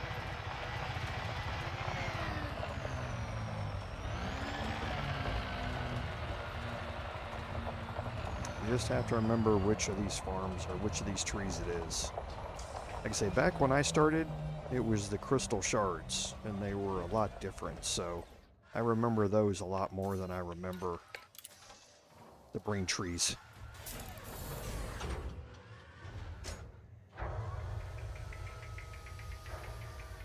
And before you ask, there's no way to stay in your ship and find out what the contacts are. You have to get out into your SRV and go look at them. So we do have another section over here. Another large patch to the right, and we do have this smaller patch over here. Let's check this one first.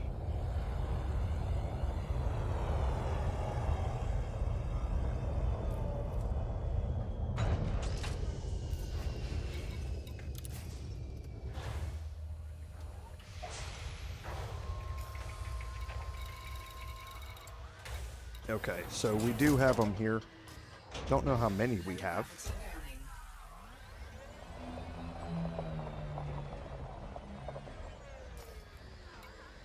Looks like there's only that one. So, oh, they're back here. This one's kind of all by itself, it looks like.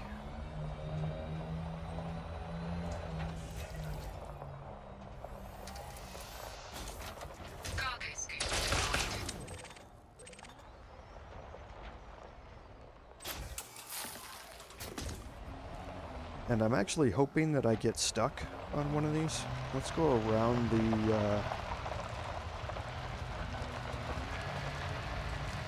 and kind of show you how to get unstuck. But there's another large patch. That might be it.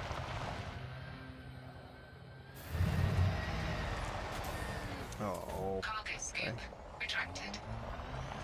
Got turned around. Alright, let's head over here real quick and we'll search this one.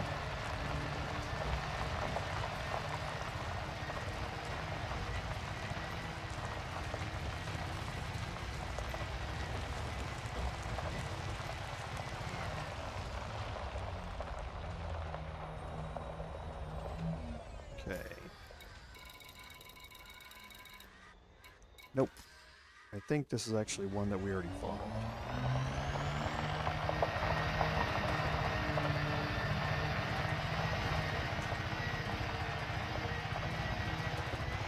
We have another ship up there.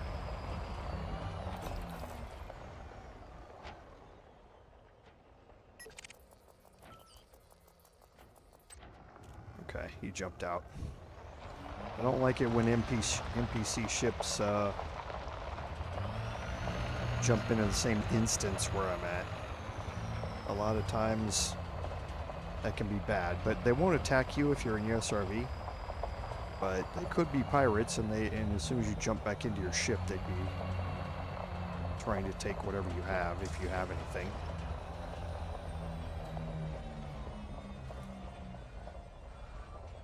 So let's hop back in here.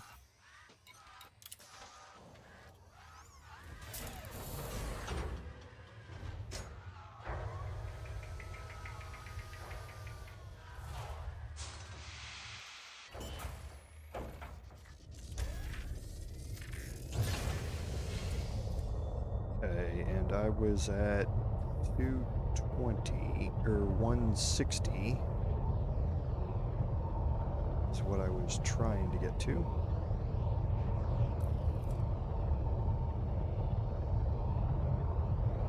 Let's see if this one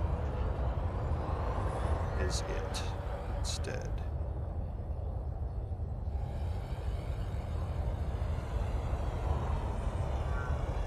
Because there's another one up there in front of us as well.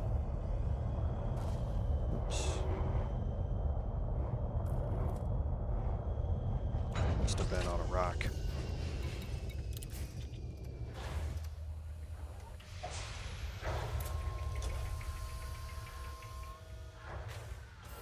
Okay, so we got some of the contacts, but not all of them.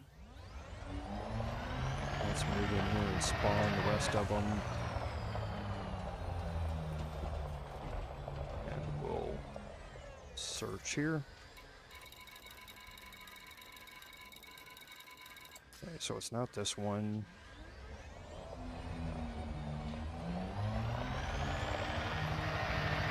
So we've got a patch here, and we've got a patch over there to our right.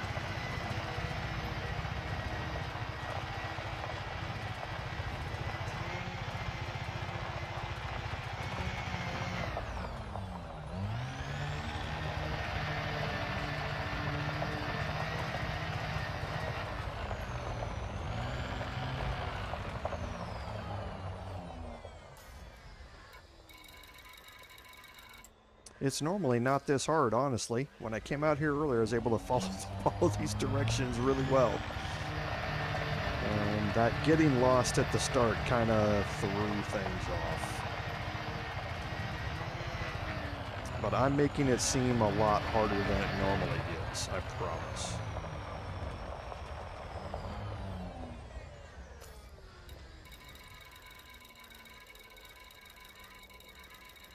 Yeah, none here either.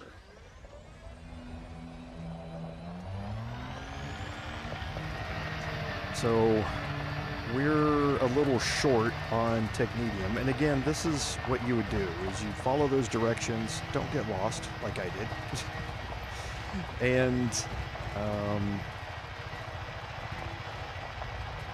and look around for the particular locations along those directions they give you, and you should find it. I can't remember, did we search that one over there?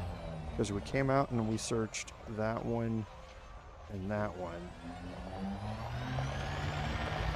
I'm just going to search this one over here before pulling into it, and I'll come out off stream and do it.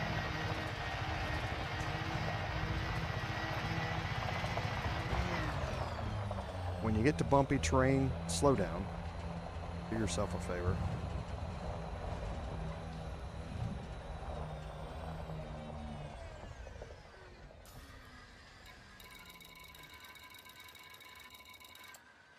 Doesn't look like there's anything here either.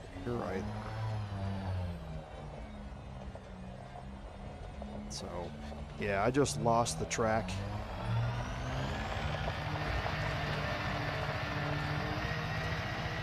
So we'll land back at our ship and we'll see kind of where we're at. And I will explain Selenium, because I need to talk about Selenium before we go. But every one of these planets is going to have this exact same type of system about it, where you find the civilization marker, you land next to it, and you boost out the direction and the distance that it tells you. Okay, now Selenium is a little different.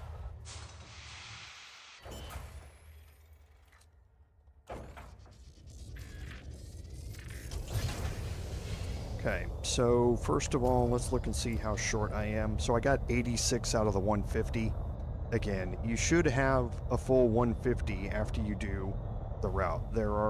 These have been planned out to get you a full cargo hold. Or not cargo hold, but a full inventory of the particular material. So let's boost up here. And we'll get back into orbit. Frameshift drive charging. 4, 3, 2, 1. Engage. Okay, I'm gonna CO out of the atmosphere, out of the planet proximity, and let's go to look at Selenium.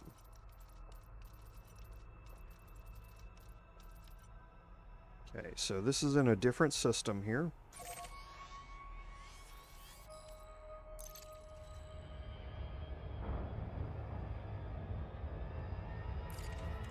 Frameshift drive charging.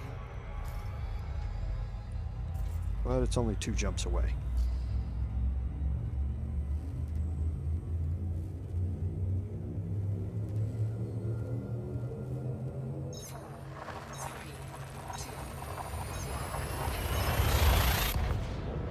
Now, Selenium, like I say, the loot table is broken. And this is what makes selenium annoying to farm. I mentioned earlier that each one of those growths, each one of the different types, has a different grade of material in it. And we're looking for the Phloem excretions to give us the grade 4 materials. Selenium is a grade 4 material, but the loot table for selenium places it in grade 3, not grade 4. That causes a problem in that it's now looped in with other things at the same grade, and it's inside the same type of growth on the trees. So you can't just look for Phloem excretions anymore. We're going to pop into this first one here, and you'll see that everything looks the same. So you just have to start shooting all of them and hope that selenium pops out. And that's what makes selenium the most annoying out of all of them. Because you never know if there's even any selenium in the patch you're looking for. It might be all of the grade 3 material. But you never know until you get down there. Your contacts panel's not going to help you anymore. Okay, so once we get close to the B3A planet, we'll take a look at our contacts panel again, because this planet's also a little special.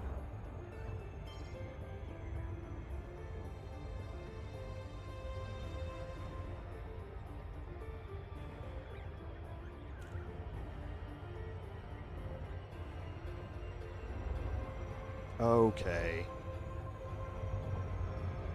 Slow down. Okay. So, first of all, in the upper right-hand corner, I've used my discovery scanner on the planet. So, if I actually go to that now, I'm out of range. So let's actually zoom in, or get into range. And I'm watching the surface scanner in the bottom right. Once you've scanned it, you're going to see a signals filter up there at the top. And you can filter through all the signals. Okay? So brain trees, you can see that a lot of this planet has brain trees on it. But if you're looking for a vent, which is a geological signal, or a fumarole, which is again geological, or lava spout, which is again geological, then you can land and farm materials at those particular spots. But we're looking for brain trees. But let's look at our contact panel. So this is the planet, and you can see we have a few markers here. We have a marker here that says Tellurium, 25 kilometers away, fly toward 90. Okay, so if you're looking for Tellurium, it's also on this planet. Selenium, it says, is land at this one and fly 195 kilometers towards 0. Okay, that's a problem. I mean, you can do that. It's going to take you a while to do it, though. The thing that makes this kind of a misnomer is that the reason this is so far away is that you're not able to place your settlements within a certain distance of each other. So if they wanted, there's 2 materials on this planet, so to give you both of them, they put Tellurium down first, the settlement, and then they had to put this one down 200 kilometers away at least. So that means we got to fly back toward the other one to get this. The coordinates are very similar. So let's go to my display again. And you see the coordinates here. Tellurium is at minus 50.97. Selenium is at minus 51.48.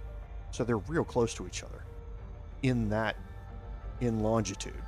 And then the Tellurium is at 63.98 and Selenium is at 63.9, so they're even closer in latitude.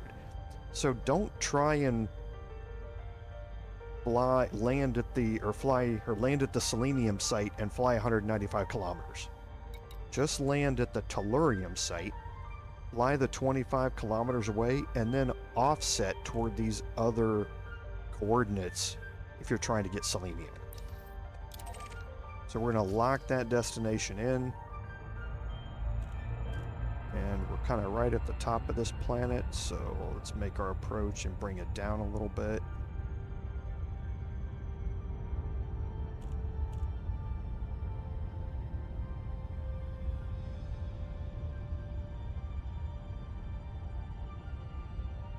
Okay, this should be pretty close. That's actually a little light.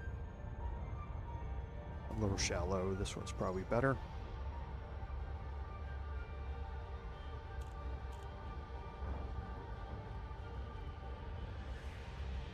Orbital flight engaged.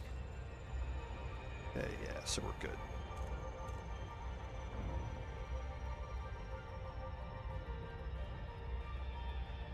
So you can see all of the blue area is where you're going to find brain trees. The black areas, or the non-blue areas, you won't find brain trees, so you don't try and land there. And again, you can land anywhere in these blue areas you want and just search for trees and see if they have the particular pods you're looking for. The coordinates have just already mapped out locations for you, so you don't have to go searching like I was doing in my SRV earlier.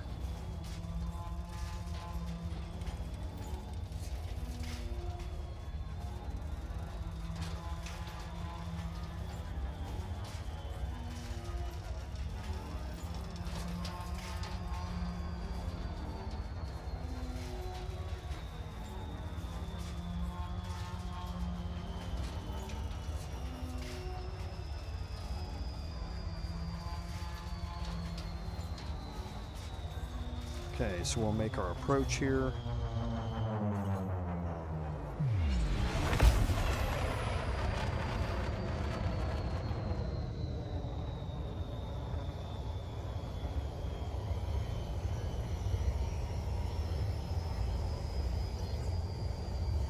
And we're going to be looking for 90. So we know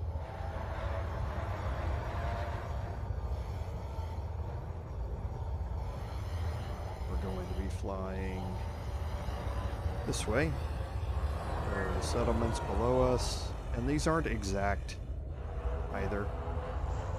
So now let's go fly 90, and we're going to boost until our distance in the lower left gets up to 25. And then we're going to start looking at our coordinates.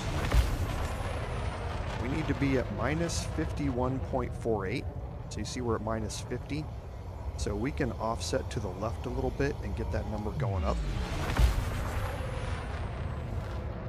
51.48 is what we're looking for. Nope, we need to be over on this side. Alright.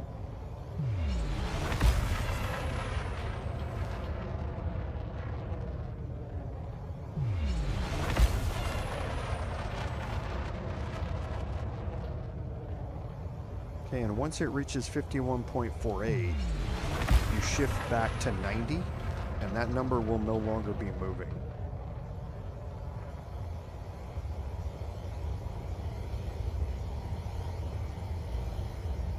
And we're going to get to 63.9.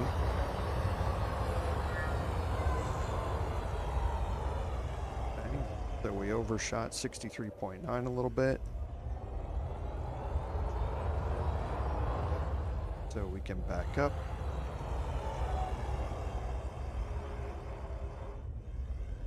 So there's 63.9. And then we're going to be offsetting at 180.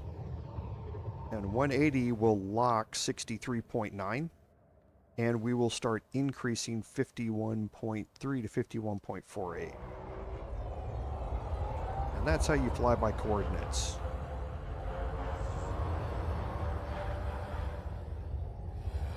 And we're going to 51.48, so I passed it.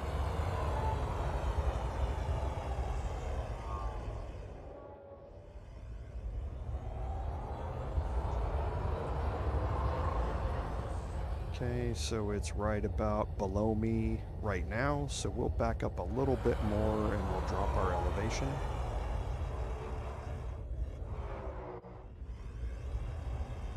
And there's the patch of brain trees.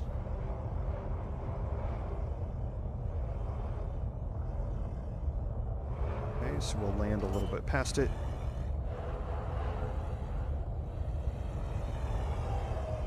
Landing gear deployed.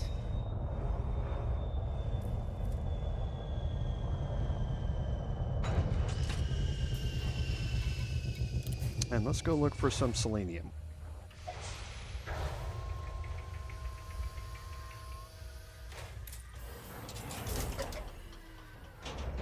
Low gravity warning.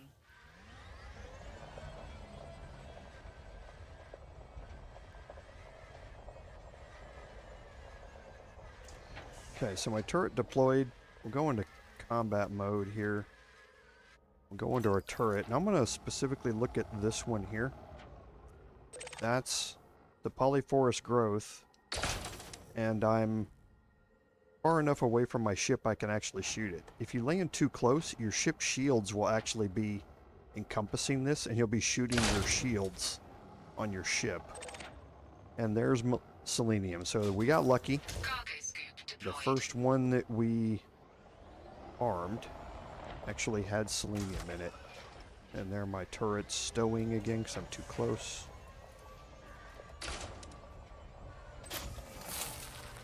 Okay, so let's wait for our turret to deploy again. And now if we look at our contacts panel, everything here is a polyporous growth. There are no Phloem excretions. And that's again, but we just picked up selenium, which is a grade 4 material. And again, that's because the loot table for selenium is broken. It's been broken for 8 years since they released engineering materials into the game.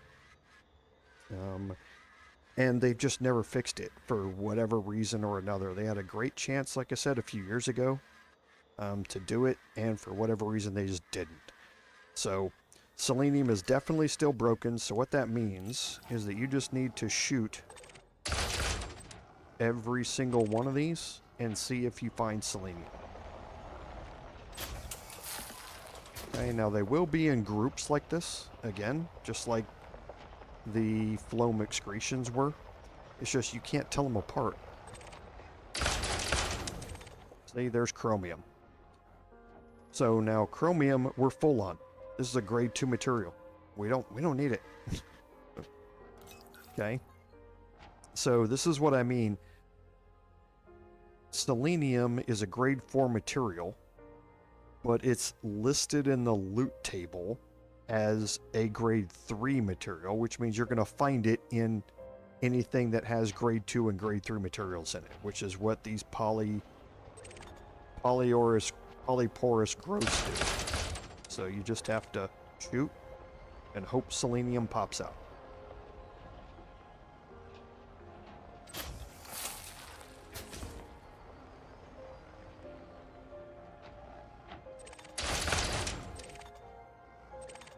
Chromium, don't need.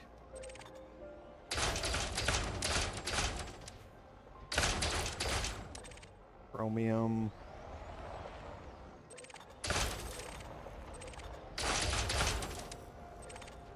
Chromium.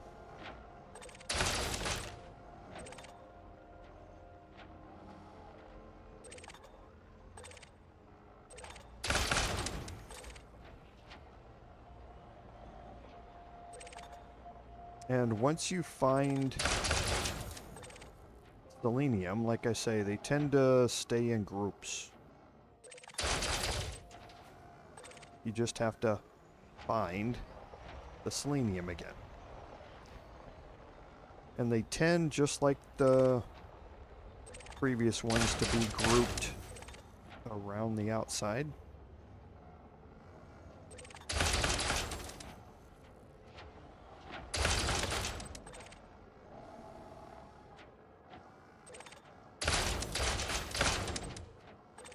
There it is.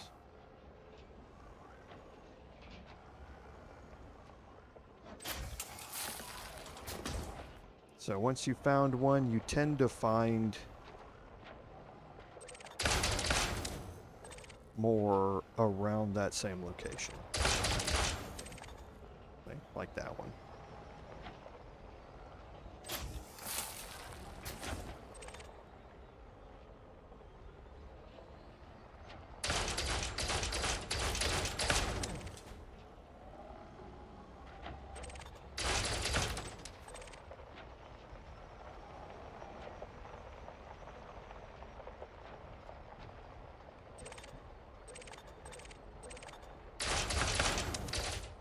That one's kind of hidden behind the tree branch. We have one right here. There we go.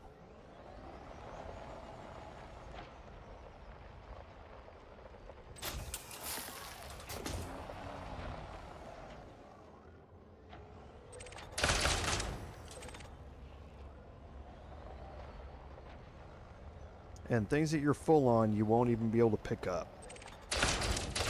So you can drive over them all day long and nothing will happen. So this is the other thing that makes the other methodology something I don't like. Because you waste limpets when they go down to try and pick up all these things. But then the first time it picks, or when you become full, you may have 30 limpets that are out there trying to collect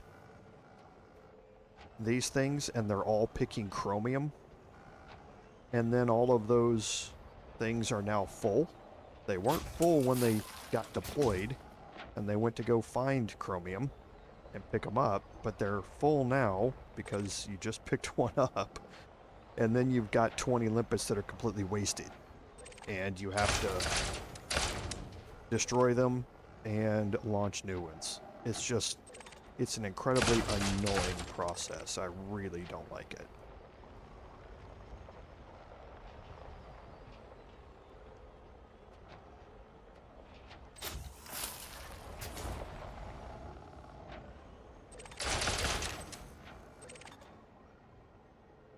And it's a high fly ball to center field.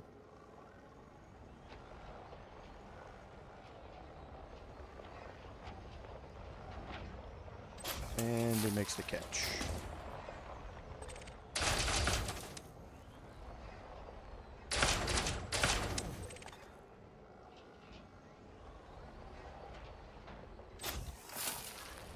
Okay, so this is what makes Selenium different from the previous ones. If I just gave you this method and said go out and start looking for Selenium, you wouldn't find any. Because you'd be looking around here for Phloem excretions, and you won't find any. The ones that you do find aren't going to have selenium in them. They're going to have tellurium in them, which is fine if that's what you're out here trying to farm. But if you're out here trying to farm selenium, you won't find them. So, wanted to explain this one to you so you can kind of see what the difference is with it. Here you just have to drive around and get lucky.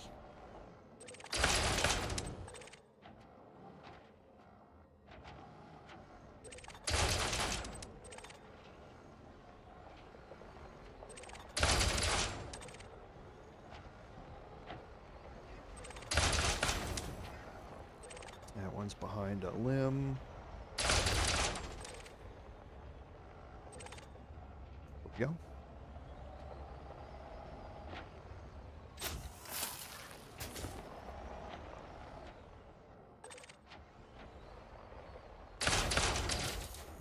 Behind the limb here.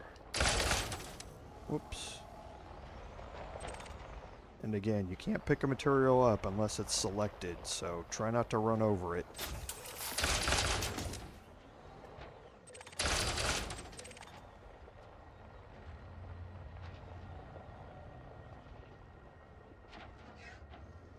Okay, so it wasn't close enough. There we go. Some of them that are out on the end of a limb, sometimes you have to drive around a little bit to go find them.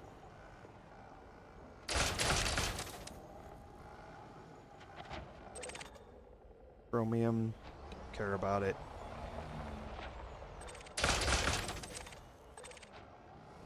Okay. There we go. And like I say, when you land on your, like I've said this before about your SRV, when you get back in your ship, it does not replenish your fuel or your ammunition. That only happens when you land at a station or a fleet carrier. Now, luckily, you have a bunch of both around here. These colonized locations, those surface ports work. They're perfectly fine. If you want to go land at those and look at the mission board or whatever, they're just like any other port, but they will also refill and restock your SRV if you land your ship there. Otherwise, there are a bunch of fleet carriers in orbit around these planets. People stay out here and farm these materials.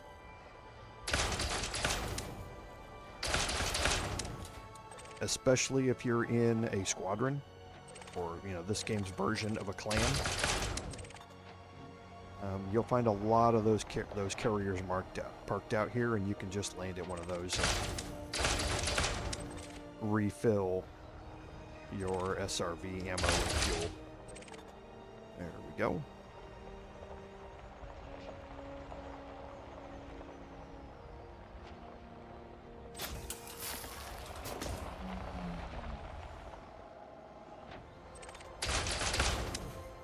Behind the plant. There we go, another one.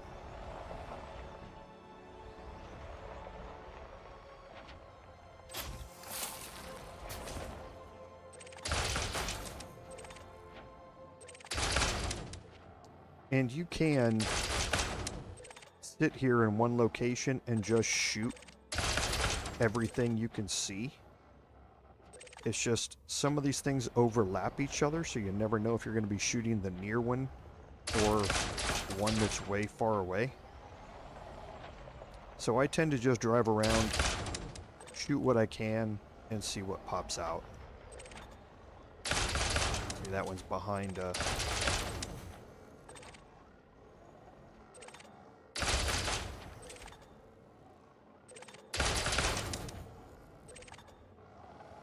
and like I say, the farther away they are, the harder it's going to be to target the correct one.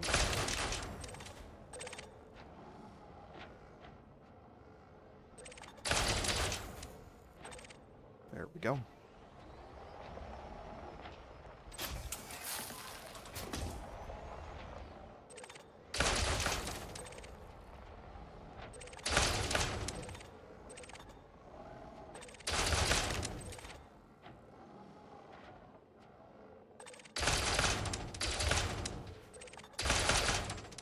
I'm actually targeting... Oh, there's material selenium right there. I already had it broken.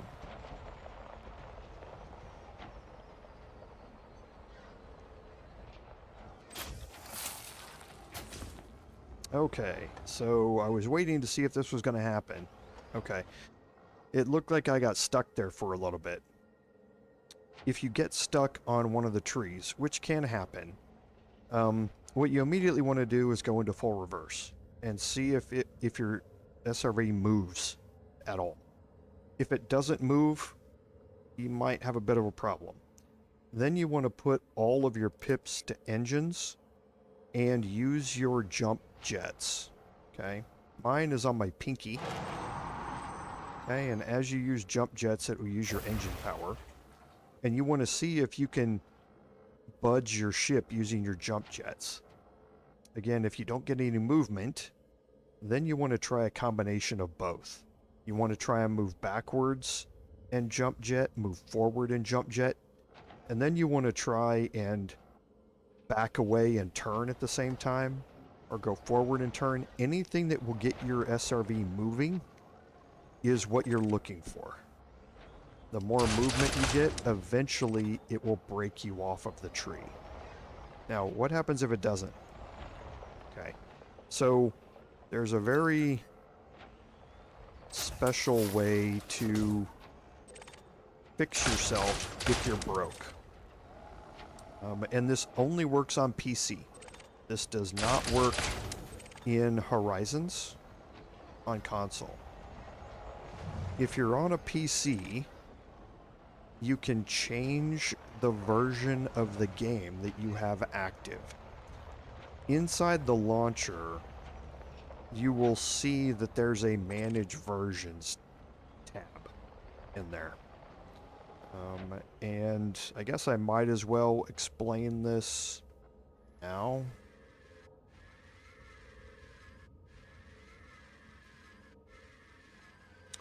So let me bring up my display again. Right here is a versions of the game. And if you're on PC and you've got the Odyssey edition, you can click versions and it's going to bring up a menu where you can load into Horizons. Now, Horizons doesn't have any on-foot stuff. You're not able to get out of your SRV or your ship on foot. None of that exists. And because of that, the planets are very different. They have different landing rules that are associated with them. So when you switch to Horizons, you basically quit the game. You change your version in the launcher to Horizons, load that game, or start the game, and then click continue on the menu that pops up. And when you pop back into your game, you will be in your ship, not in your SRV. You'll be in your ship and you'll be in orbit. Then you can, once you're up there and you're back in your ship, you can quit the game again. You can go back into versions, change it back to Odyssey, and when you load back into Odyssey, you'll still be in your ship in orbit. Okay, so it's a very kind of unique way of getting you unstuck. But again, that only works if you're able to change versions, and you can only change versions if you have Odyssey on PC. Well, you can only change between Odyssey and Horizons if you have Odyssey on PC. You can't do that on console. Okay, so, console players, sorry, you're probably just dead. And you can destroy your SRV, and it will pop you back into your ship. There is a way to do that. And I need to remember where it actually is.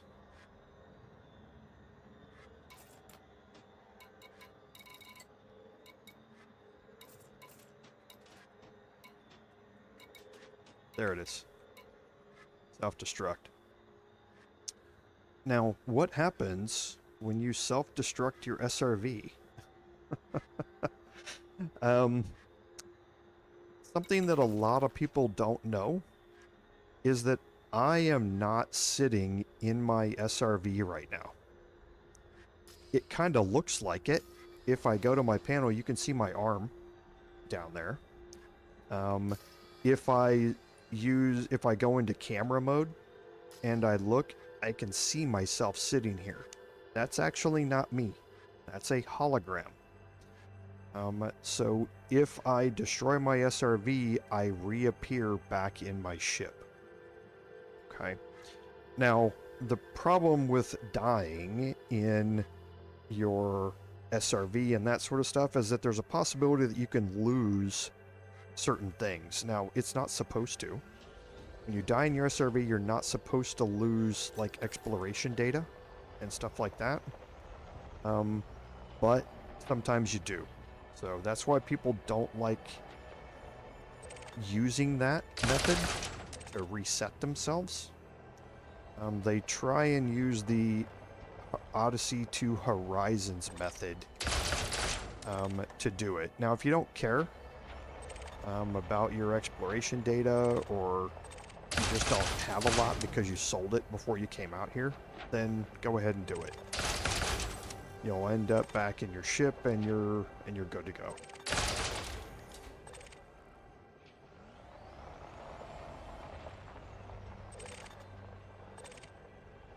Okay, so we'll just farm up a little bit more selenium. But again, it's just a pain to find it.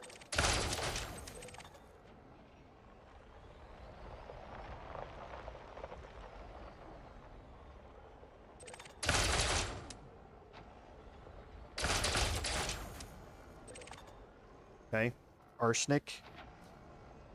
So if we leave our turret, you can see in the bottom left, arsenic, again, a level 2 raw material that's sitting here inside this same loot table on these, which doesn't do us any good because we are full of arsenic. I really don't know why FDev did not take the opportunity to fix this when they broke. When Odyssey happened, they remapped every planet in the entire galaxy. They were all regenerated as far as the material mappings went,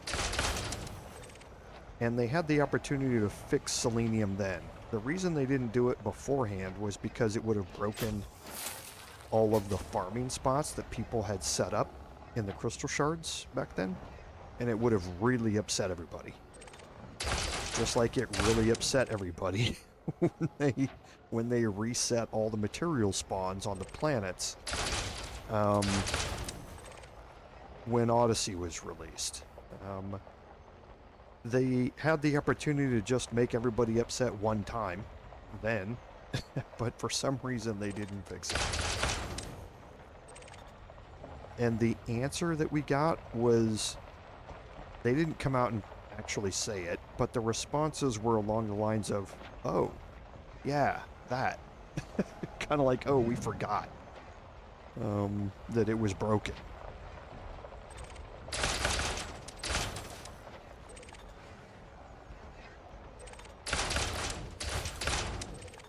So yeah, all of us long-time players, we have a love-hate relationship with FDev. We love that it's given us all these years of gameplay, and we really hate all of the stuff that they just haven't fixed over all these years. I'm sure it's the same way for people who play stuff like WoW. I've never played WoW, so I'm not familiar, but I'm sure anybody who's got a long-term game like that has that same type of relationship.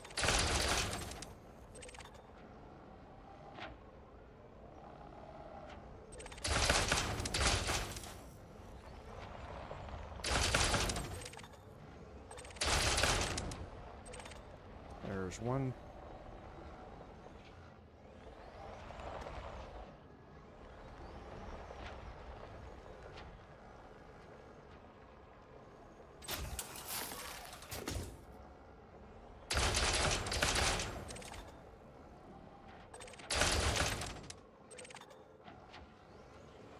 Be stuck on a tree.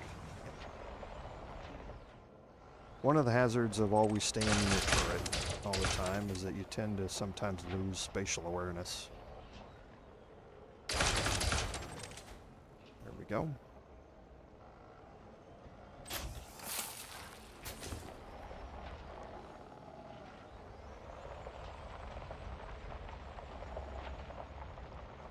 And eventually, you will run out of stuff to shoot. And that's when you know that there's no more selenium. That's the only way you'll know. There's no checking your contacts panel or anything like that to help you out. You will just run out of things to shoot. All these things that you shoot, like this chromium, is going to eventually degrade. You can see the hull percentage is dropping. They will only stay there or give or take 120 to 150 seconds. And then they will just disappear. So all these ones on the ground, you won't have to worry about them anymore. They won't be cluttering up your HUD. And it'll just be the growths.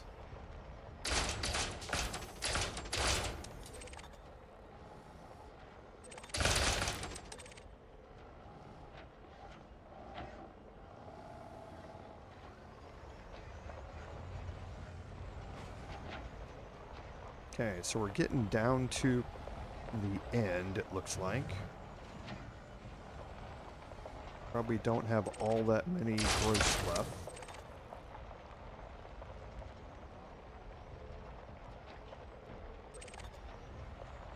There's a few down here.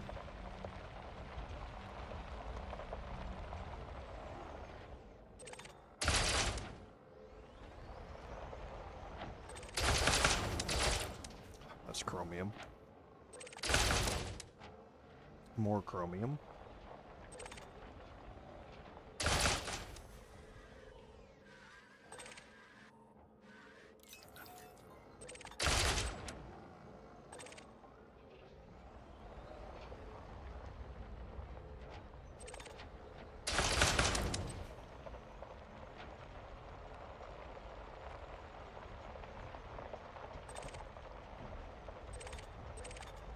I guess that was arsenic. Rest of those are out there. Okay, there's some more.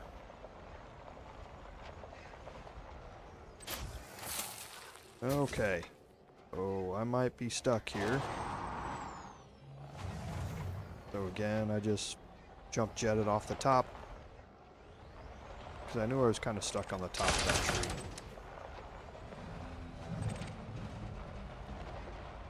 Alright, so let's pop back into our ship. This is pretty much farmed out. There might be a little selenium left in here.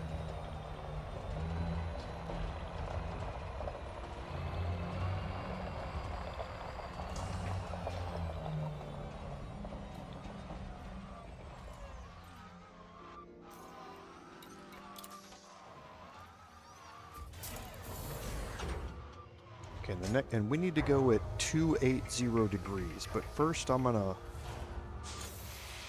make sure I'm sitting right over the top of this thing at minus 51.48 and 63.9.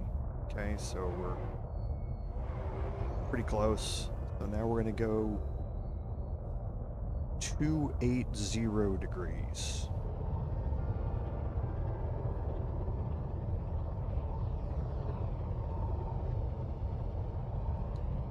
Okay, and it's probably this one right here.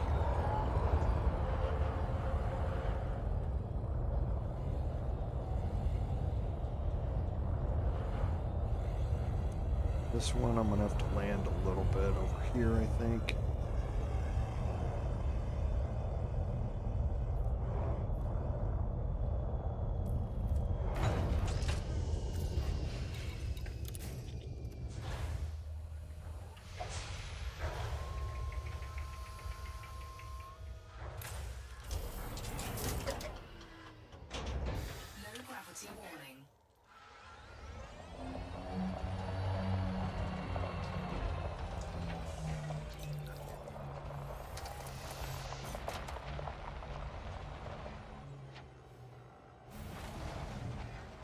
And again, you're going to start doing the same thing. Don't forget to put your cargo scoop out. And if you find selenium, start looking around at all the nearby trees. And see if you get any more selenium out of the nearby ones, because they tend to be in groups.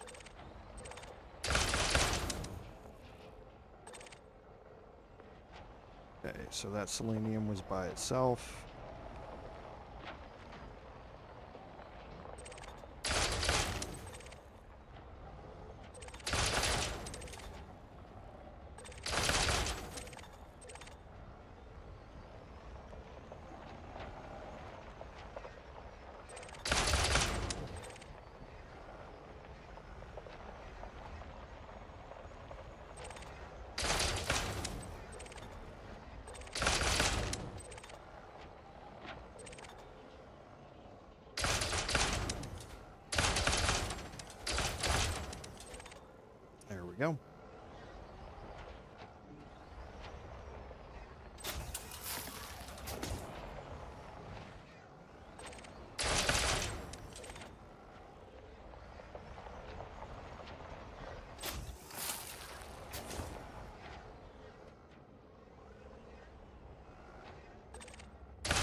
Okay, again, searching the nearby trees.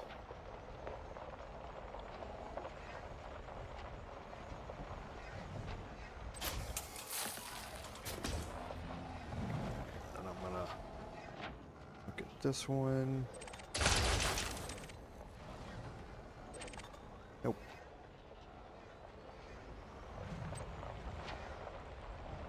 Okay, so we'll just continue our search around here. We've already been around that side.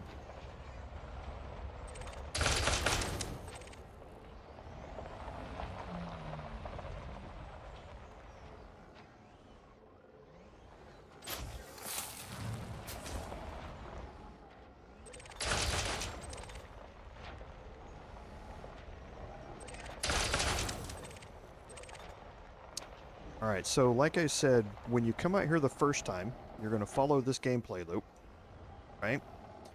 And then, once you're full, you're going to head back. You're going to trade everything down to the lower tiers. You're going to come back out here. You're going to farm yourself up to max, and you're done. Then you don't have to come back out here again. And you have a large amount of raw materials. Now, in my 10 years of playing this game, all the 42 ships that I have, and all of the engineering on every module that I have, I've only had to come out here to this location, to these locations, I think 6 times.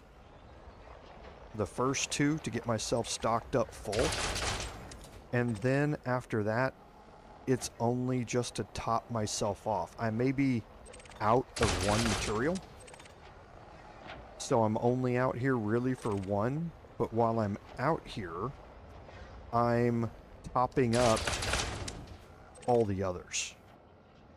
Okay, and I've only, like I say, had to do that probably 6 times.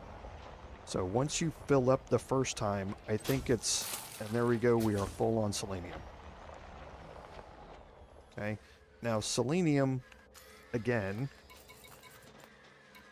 we go look at it.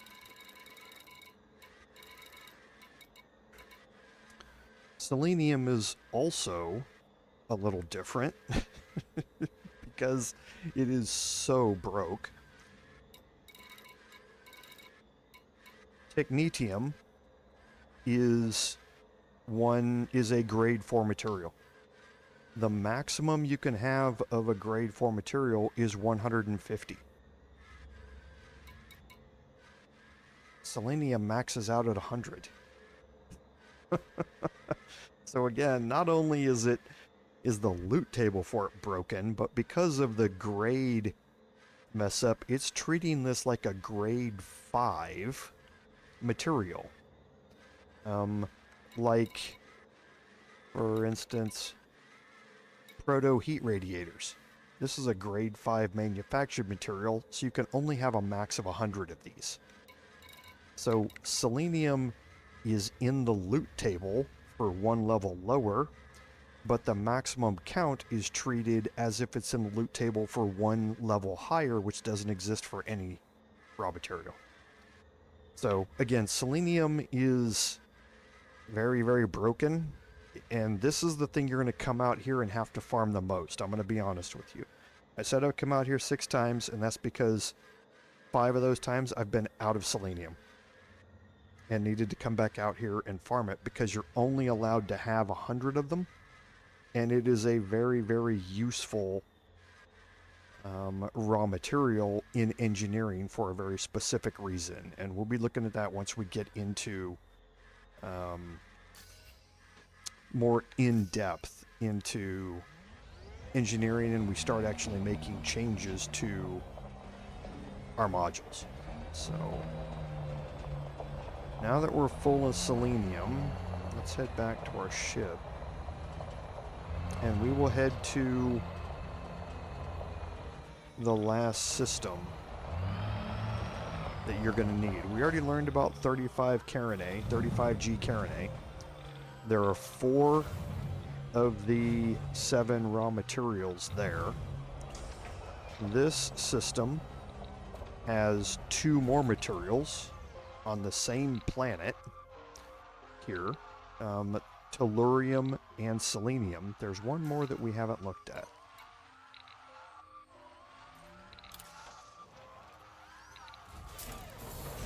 And that's polonium. Now, we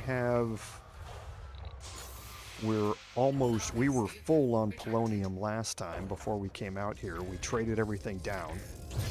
But we still probably have a lot of, a relatively large amount of polonium in our inventory.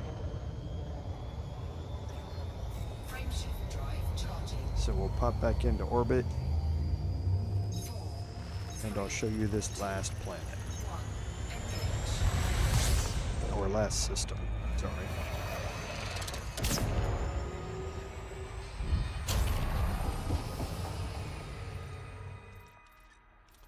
Okay, so if we go down to material polonium,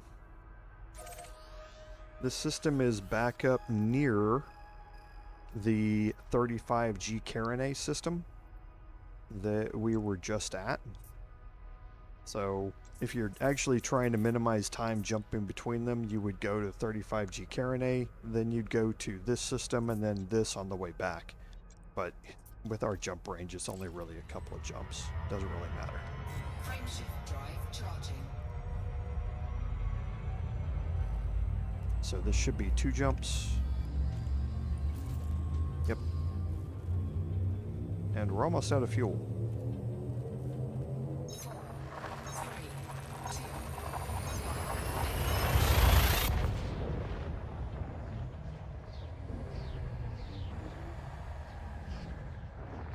Like I said, good thing out here is there's lots of surface settlements on all of these planets, and there are plenty of fleet carriers where you can refuel.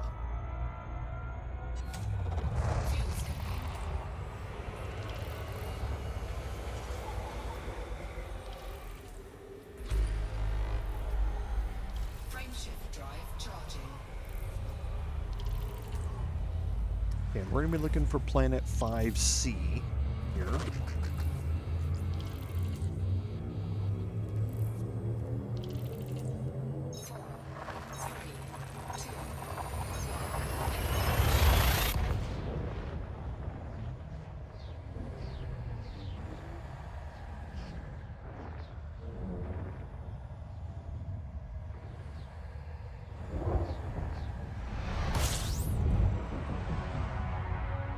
Okay, 752 light seconds, so we'll just boost out there quick.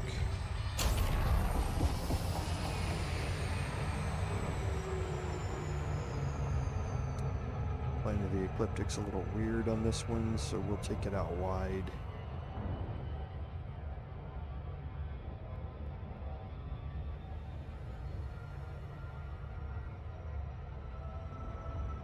We're that top planet.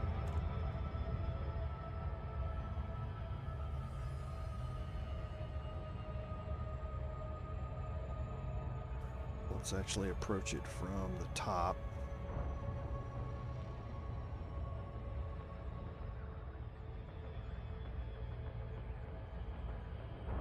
And I can't remember if this is a binary or not binary, but close enough. Yeah. Can't remember the astronomical name for what this is. It's been a long time since I had astronomy in college. 2 planets that are locked in orbit around each other.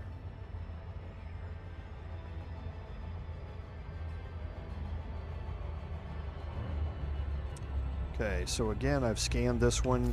Let's look at our contacts. And there's the Polonium settlement.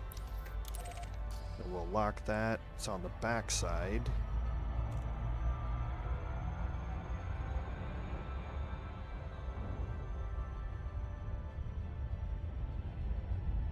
So we'll circumnavigate here.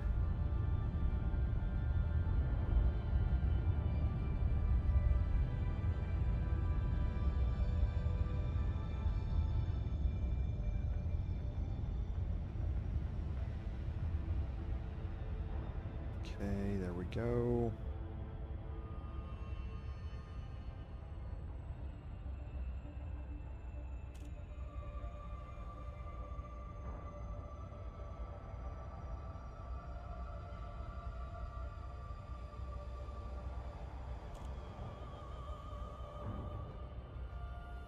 And we're landing for just one of these. You can see the blue space here that we're in is kind of right in between a whole bunch of other stuff that doesn't have brain trees in it.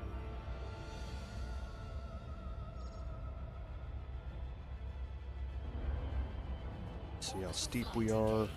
For 50, that'll be good. And we're going to be going 180, which is almost directly behind us. You see we're going 346 right now.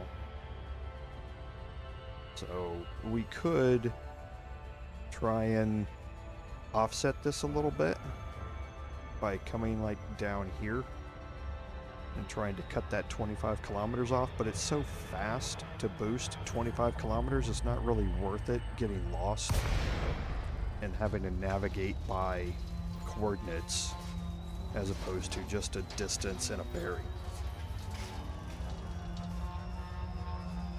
Or a distance and a heading.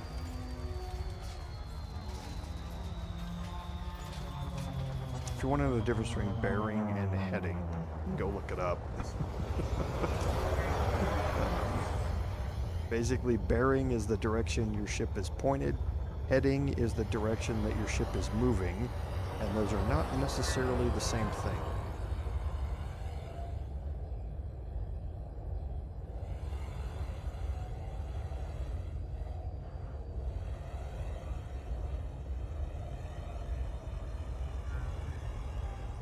Okay, so now we're over the settlement. Let's not crash into it. First of all, we're going to turn around to 180. And we're going to fly out 25 kilometers. We'll just watch the distance in the lower left. And the coordinates that we're going to are 28.97. So let's decrease that. So we're offsetting to the left a little bit. To decrease that top number to 28.97.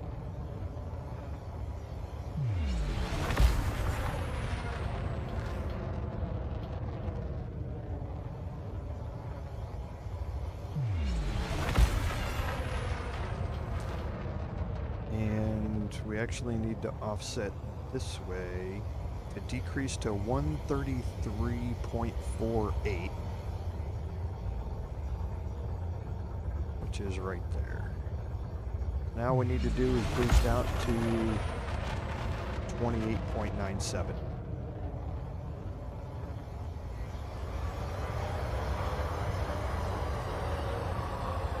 Should be getting close, and that is it right here. So I'm going to again go a little past it.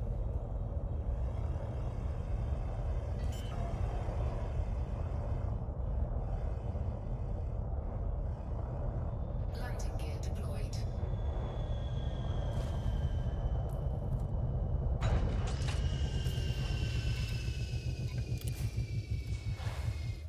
Now, Polonium, the loot table is fine. Okay, so we're going to be looking for Phloem excretions out here. Low gravity warning. So we can just get out here once all the contacts are loaded.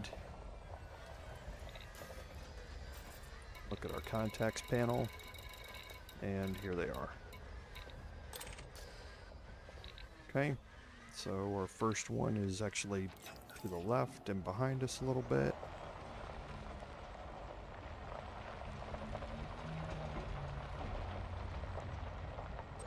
There's another one there. Don't forget to open your cargo scoop. Deployed.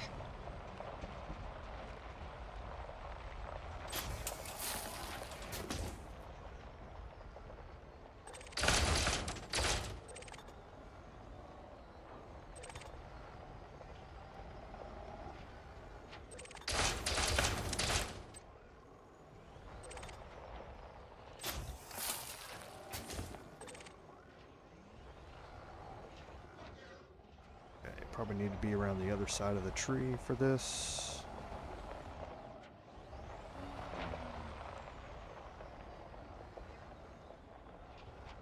Yep. And you can see how much easier it is when the loot table's correct.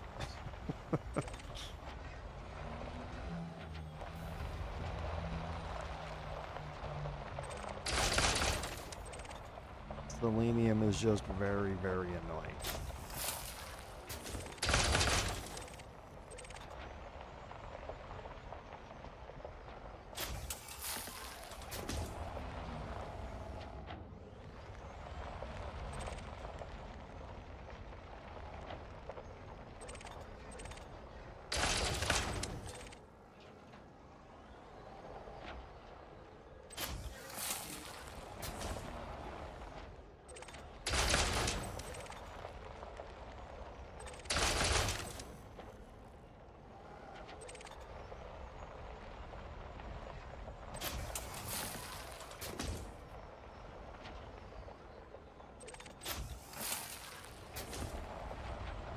Okay, and I'm pretty sure I saw one over here.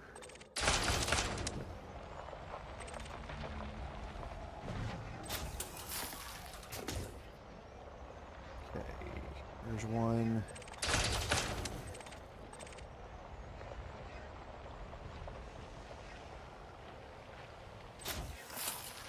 And again, just like the last time I mentioned, they're needle crystals.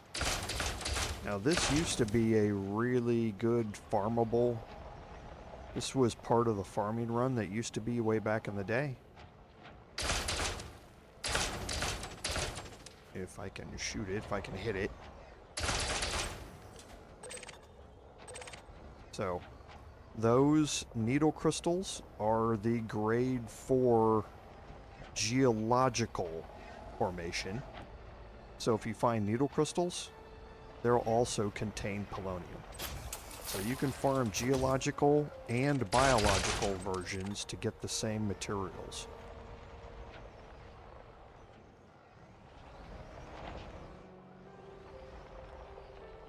This one might be actually above me, and I can't get it, so I'm gonna boost up and get it. I don't tend to leave my engines on 4 pips in my SRV. Just tends to go way too fast.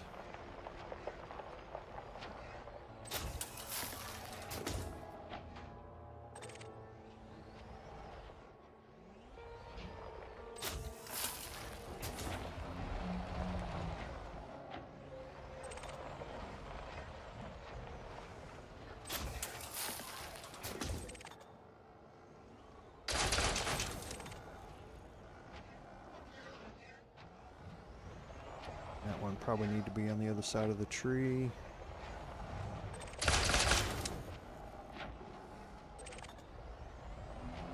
Oops, this one's up there at the top.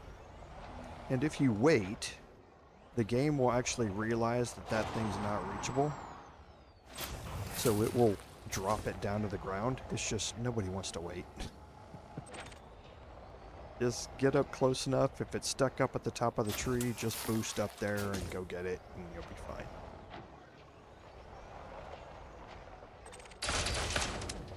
You can see there's a lot of polonium in these. Polonium is actually really easy to fill up on. For some reason, polonium has... There are a whole lot of Phloem excretions in these sites, where some of them you have to go to 4 different sites to fill up. Polonium, you only have to go to 2 to fill up. So that's why if you saw me during the trade down, I had 150 polonium, because it's just really easy to fill completely up on polonium.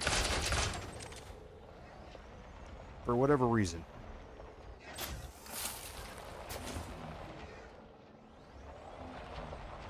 Again, I haven't looked at my contacts panel again. I've just been driving around, shooting what I see.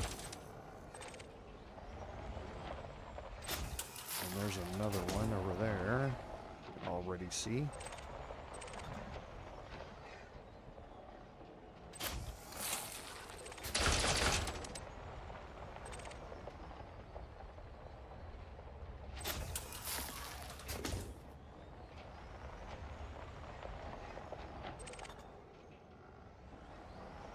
And like I say, you'll get used to driving in your SRV turret. The more you do it, it just takes practice. And I'm certainly not the best, I just have a lot more experience in it.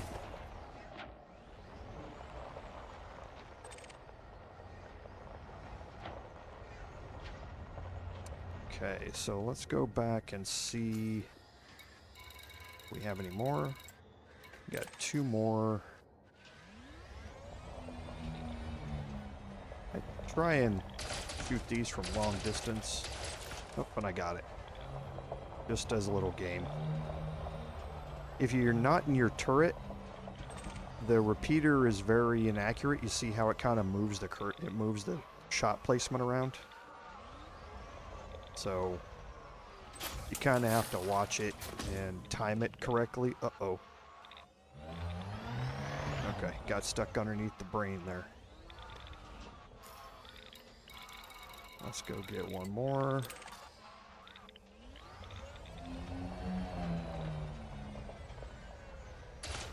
That one's stuck behind him. Tucked away in the middle here.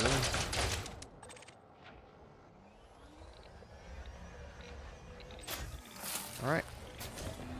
And we are mined out.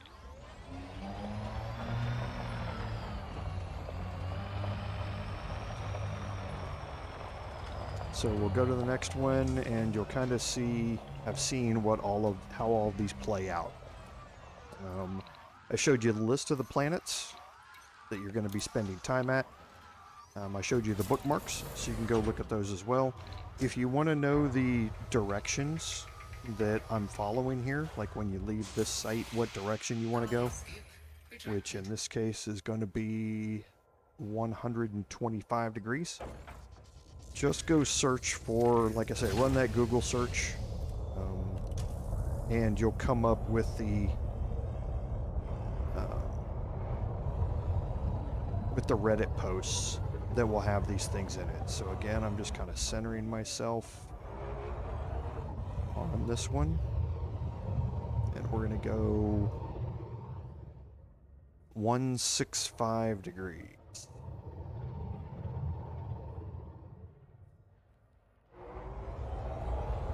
I'm going to get myself again down below 100 meters. And we're just going to look for a fairly decent sized patch along this heading. And that might be it.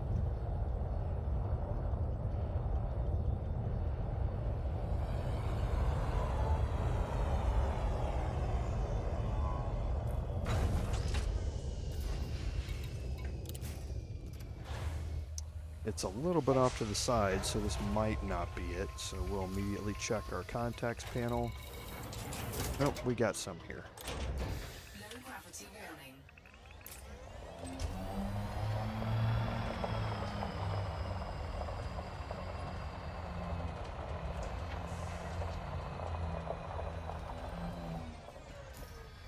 Okay, where was it? Yeah, here they are. Okay, let's get into our turret.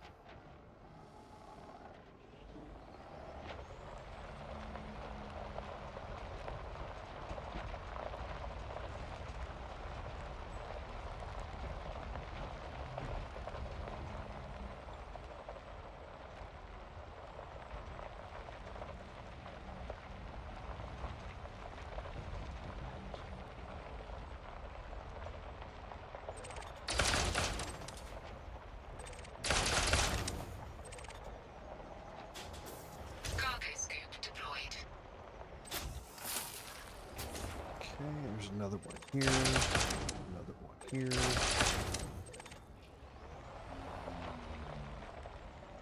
And again, we've talked about it, but the reason I don't like kind of shooting a whole bunch of them is because, again, while they're on the ground, through the hole, they're going to start degrading. So if you miss one, and leave it on the ground, and you see that one, the game kind of popped it up in the air to try and lodge it loose. If you shoot a few of them, you can leave them laying on the ground and forget about them, and they'll disappear. Just makes your farming runs longer.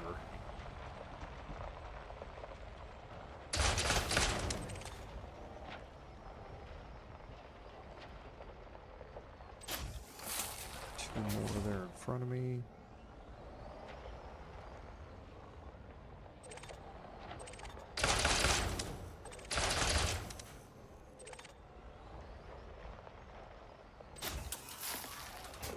This one might be a little tricky because it's kind of stuck in between two trees.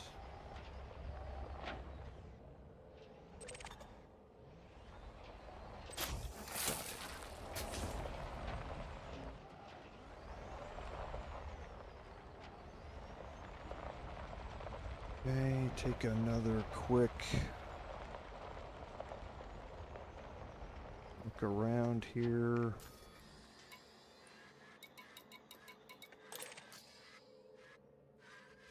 Behind me. Oh, we got some here.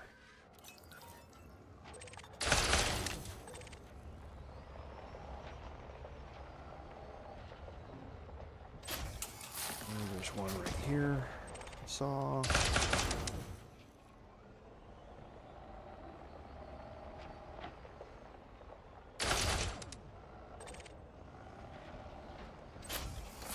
And there's our polonium storage bowl.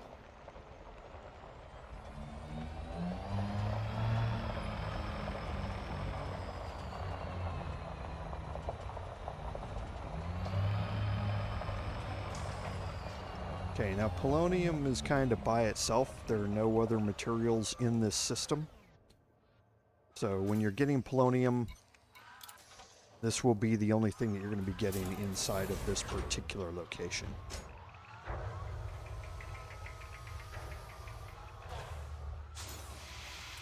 Cargo scoop retracted. Okay, so if we look at polonium, 150, we're completely full.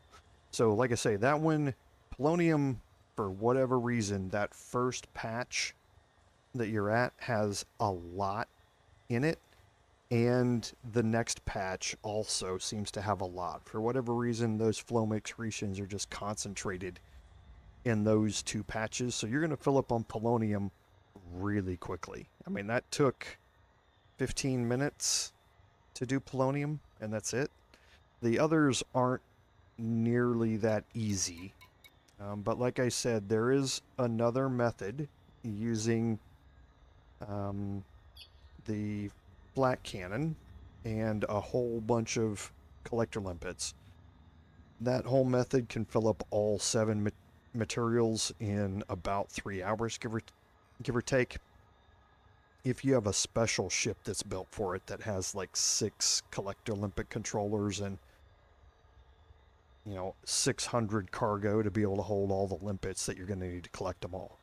So this is longer. When I did this earlier in the week, it took me about 7 hours, I'll say. It is probably closer to 6, but I'll just say 7 to be on the safe side, to collect them all. So what I'm going to do, and then, like I say, you go back to the nearest material trader, which that's a good thing to end the stream on. Let's go back here and we'll go to our material finder. It knows that we're in this system right now. So it's telling me that the nearest raw material trader is in Shunkai Orbital in HIP 31666. And that's 251 light years away. You remember it was like 450 light years to get back to the material trader that's closest to my home system. The first time you come out here, don't go all the way back to your home system if you bookmarked over there. go to the nearest raw material trader, trade them down, and head right back out here and fill up. That will save you time, and you can get them all done in, one 12-hour give or take run that it's going to do. You can spread that out over a few days and get all of your raw materials done. Now, what I want to do off stream is I'm going to be back. I'm going to stay out here and finish off collecting all of the other grade 4 materials. And if you look, and I kind of just changed off of it, these are our materials. You can see we're really good. We've got 0 or 1 or maybe 2 maximum free spaces. These, we've got a couple that are higher that we were short. But you can see that we're full here. We've got a good start on Selenium and Technetium. I'm going to stay out here and fill completely up to 150 on all these others. And then we're going to be done with raw materials. Okay. Next week, we're going to start on, this is our data. Okay, there are 6 different data types, plus the 7th is the Guardian type that we don't need any more of right now. But there are 6 different data types here, and you're going to get all of these materials from one location, from one gameplay loop. You're going to do it over and over and over again. And when you fill up, and you're going to fill up on only 2 things once you're at that location. And you're going to fill up on adaptive encryptors capture and atypical encryption archives. And then what you're going to do is trade those 2 to everything else. And you can see I've already done that once. See, we're full on grade 1. We're full on a bunch of our grade 2s. And that's because as we trade these to crossing that line to another location, it's less efficient. But this gameplay loop, filling up on these 2 right here, will take you 10 minutes. And then you fly to your nearest encoded trader, trade them down to the others, and rinse and repeat. It's by far the fastest way to do that. So we'll explain how to do this, but it's going to be a really short time because it's only that one system. The last thing that you have is the worst thing to do. For some people, I have a method here, which I wrote a guide for years ago and posted it on Inara, but they're on the forums. But I'm going to explain how to find every one of these materials. And again, we're going to do the same thing. We're going to be looking for the grade 5 materials, and there are 10 of them that we're going to be trying to find. And once we find them, we're going to trade them down, fill up on all the others, and then come back and fill up on that one again. So again, you only have to fill up twice. Well, I take that back. A tiny bit more than twice. When you're done, you'll have like 82, I think, of each of these after you've traded them all down to fill up everything else below it. I normally don't fill them up completely. I just do it twice and be done with it. But these are special. These are a completely different gameplay loop. They require very specific system states and faction states to find them. And I'm going to explain to you how to find them the quickest and easiest ways using Inara. So I think that gives us a good place to end the stream for today. We got a really good start on our raw materials today. One of the 3 things that we're going to fill up on. Next week, we're going to talk about how to fill up on the rest of them. I don't know if we'll get through all 10 of the materials, but we might. And then again, off stream, I'm going to fill up on all the rest of my raw materials. And I'm probably going to go farm some, like I did the data. I'm probably going to go farm some more data and some more manufactured components, materials while I'm off stream, just so I can kind of get a head start on it. But we should be pretty close to being done with our material gathering after next week's episode, which is on Saturday.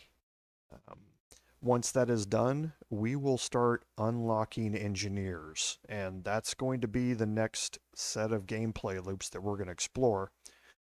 How to do that, what order to do it in, all of those sort of things. So, as always, thank you all for being here. I very much appreciate everybody tuning into the streams and watching the videos. I definitely do appreciate the support because, as I always say, without your support, none of this would be possible. This is Commander Jorval saying, until next time, fare thee well.